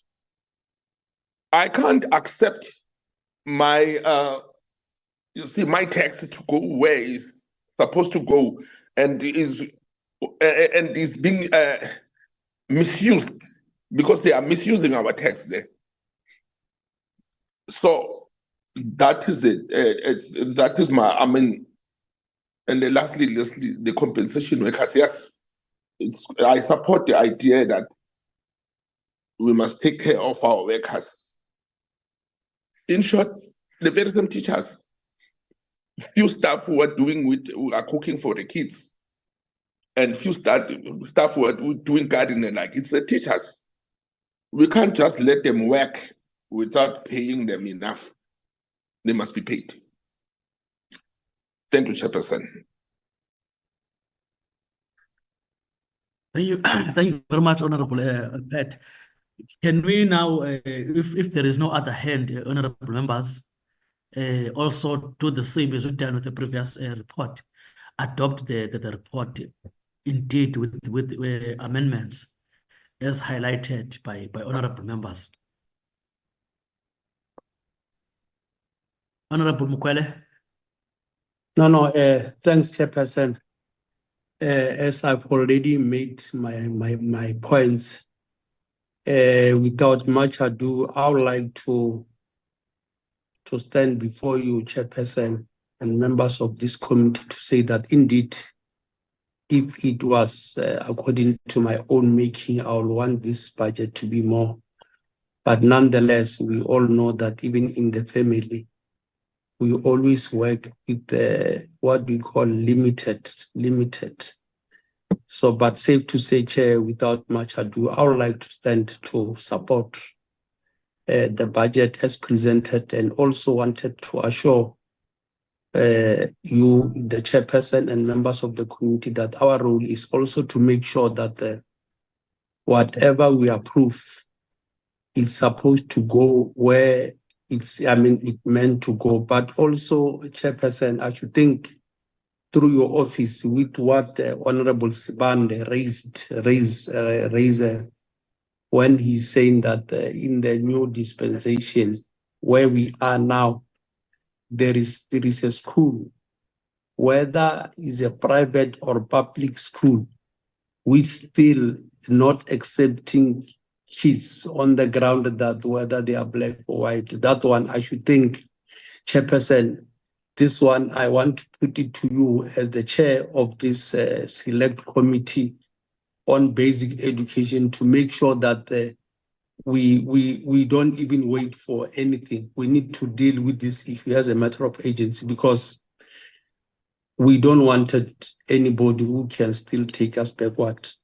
Remember, as part of especially as the leader of the government of national unity, we wanted to see this country going forward, not to go backward. So I should think that issue, as the chair, through this committee, will assist you.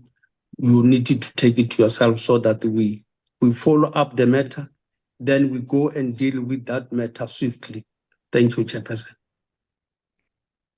Thank you, Honorable Mukwele. I think it's part of what we are raising is part of an oversight process that we'll be embarking on. We're noting all the comments towards the passing of this budget. Any seconder for the proposal?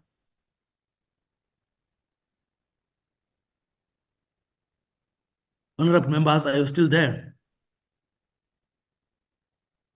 Honorable Chirwa? Please note the objection of the EFF, Chairperson.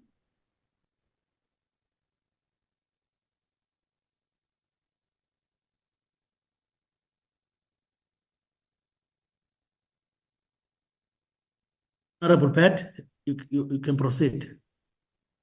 Chairperson, I would like to second the adoption of the report. The reasons are clear.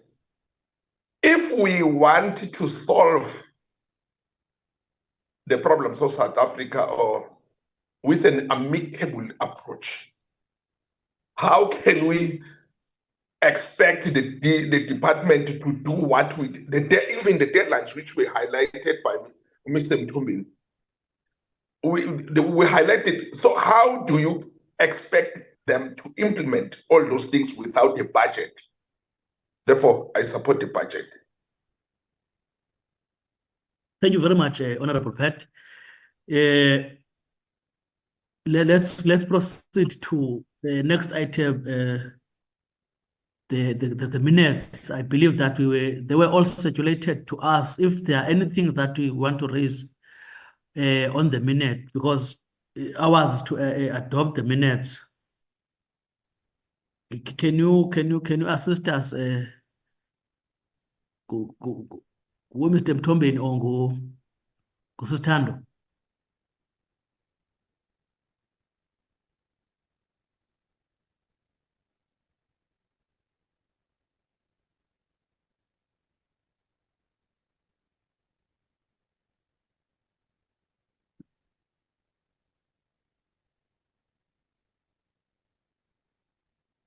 Can we accept the minutes if there are any things that we believe that was not properly raised or was left out? Minutes at least were with us. Honorable Chira. Thank you, Chairperson. I don't think, Chairperson, sorry, I don't think Nienang understanding a question in the first budget vote report. Into engibuzo ukuthi we order paper kusasa. Sizozidebate kanjani lama budget? Are they going to be separated as basic education and then higher education, or sizozenza zonke ngesikhathi esi-1? And then second to that, the minutes are fine. Because I saw they did capture all our inputs in the reports. The assumption, and also having gone through them, is that the minutes reflect the report, right? But second to that, that is what we want to understand. How are the debates going to be handled? Because it has not been communicated from the office, and also on how the order paper will be instituted. That is what I'm asking of you, Chairperson, to clarify. Chairperson? Honorable Mkwele? No, thanks, Chairperson. Without are you going to respond much ado, no. I want to agree with the Honorable Chirwa that we adopt the minutes as presented for the very first time. You see that when the person is talking something right, we must always support. So I want to support Honorable Chirwa that the minutes is a true reflection of what transpired in our meeting that took place on the 16th. Thank you. Then I'll allow your good self or anybody who can clarify on that question of Chirwa. I also have the same question. Thank you. Okay, thank you very much. There are no issues around the question of minutes. This is going to be one debate, honorable members, of the budget. Unless there is something that I will ask possibly your assistant, Spet, so that I can just give precise information.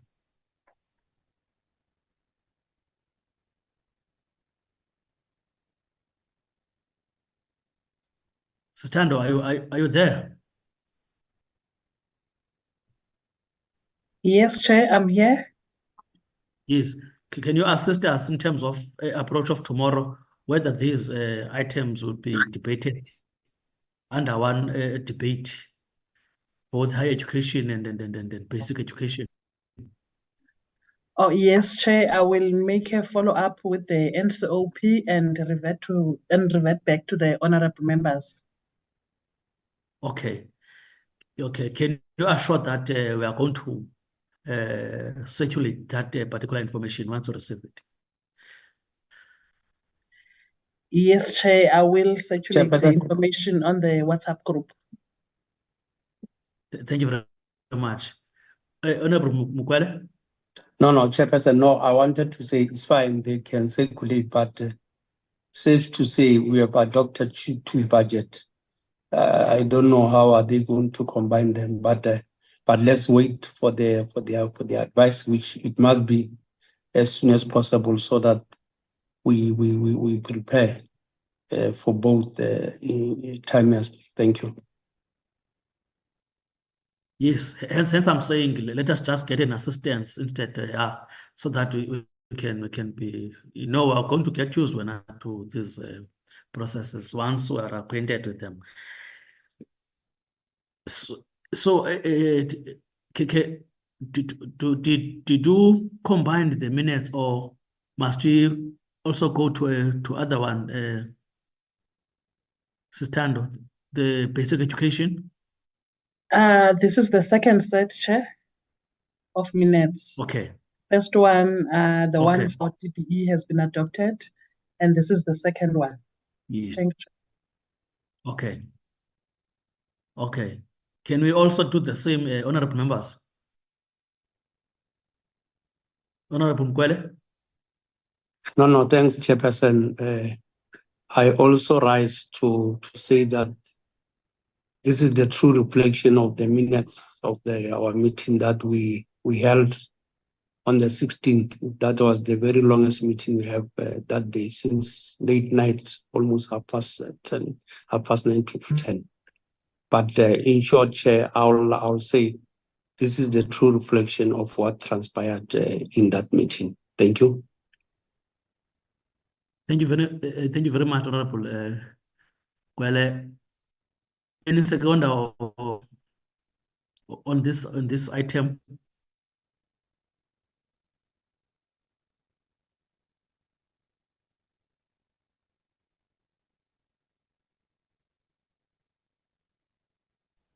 Honorable Chiro, or is your leg ahead? Yes, apologies. Let me lower it. You're not seconding this minute, okay. Any takers, honorable members? Honourable Chair, I won't be able to second it as I wasn't in the meeting, and I think neither was Honourable Adrianse. So it would have to be somebody who was in the meeting. Yes.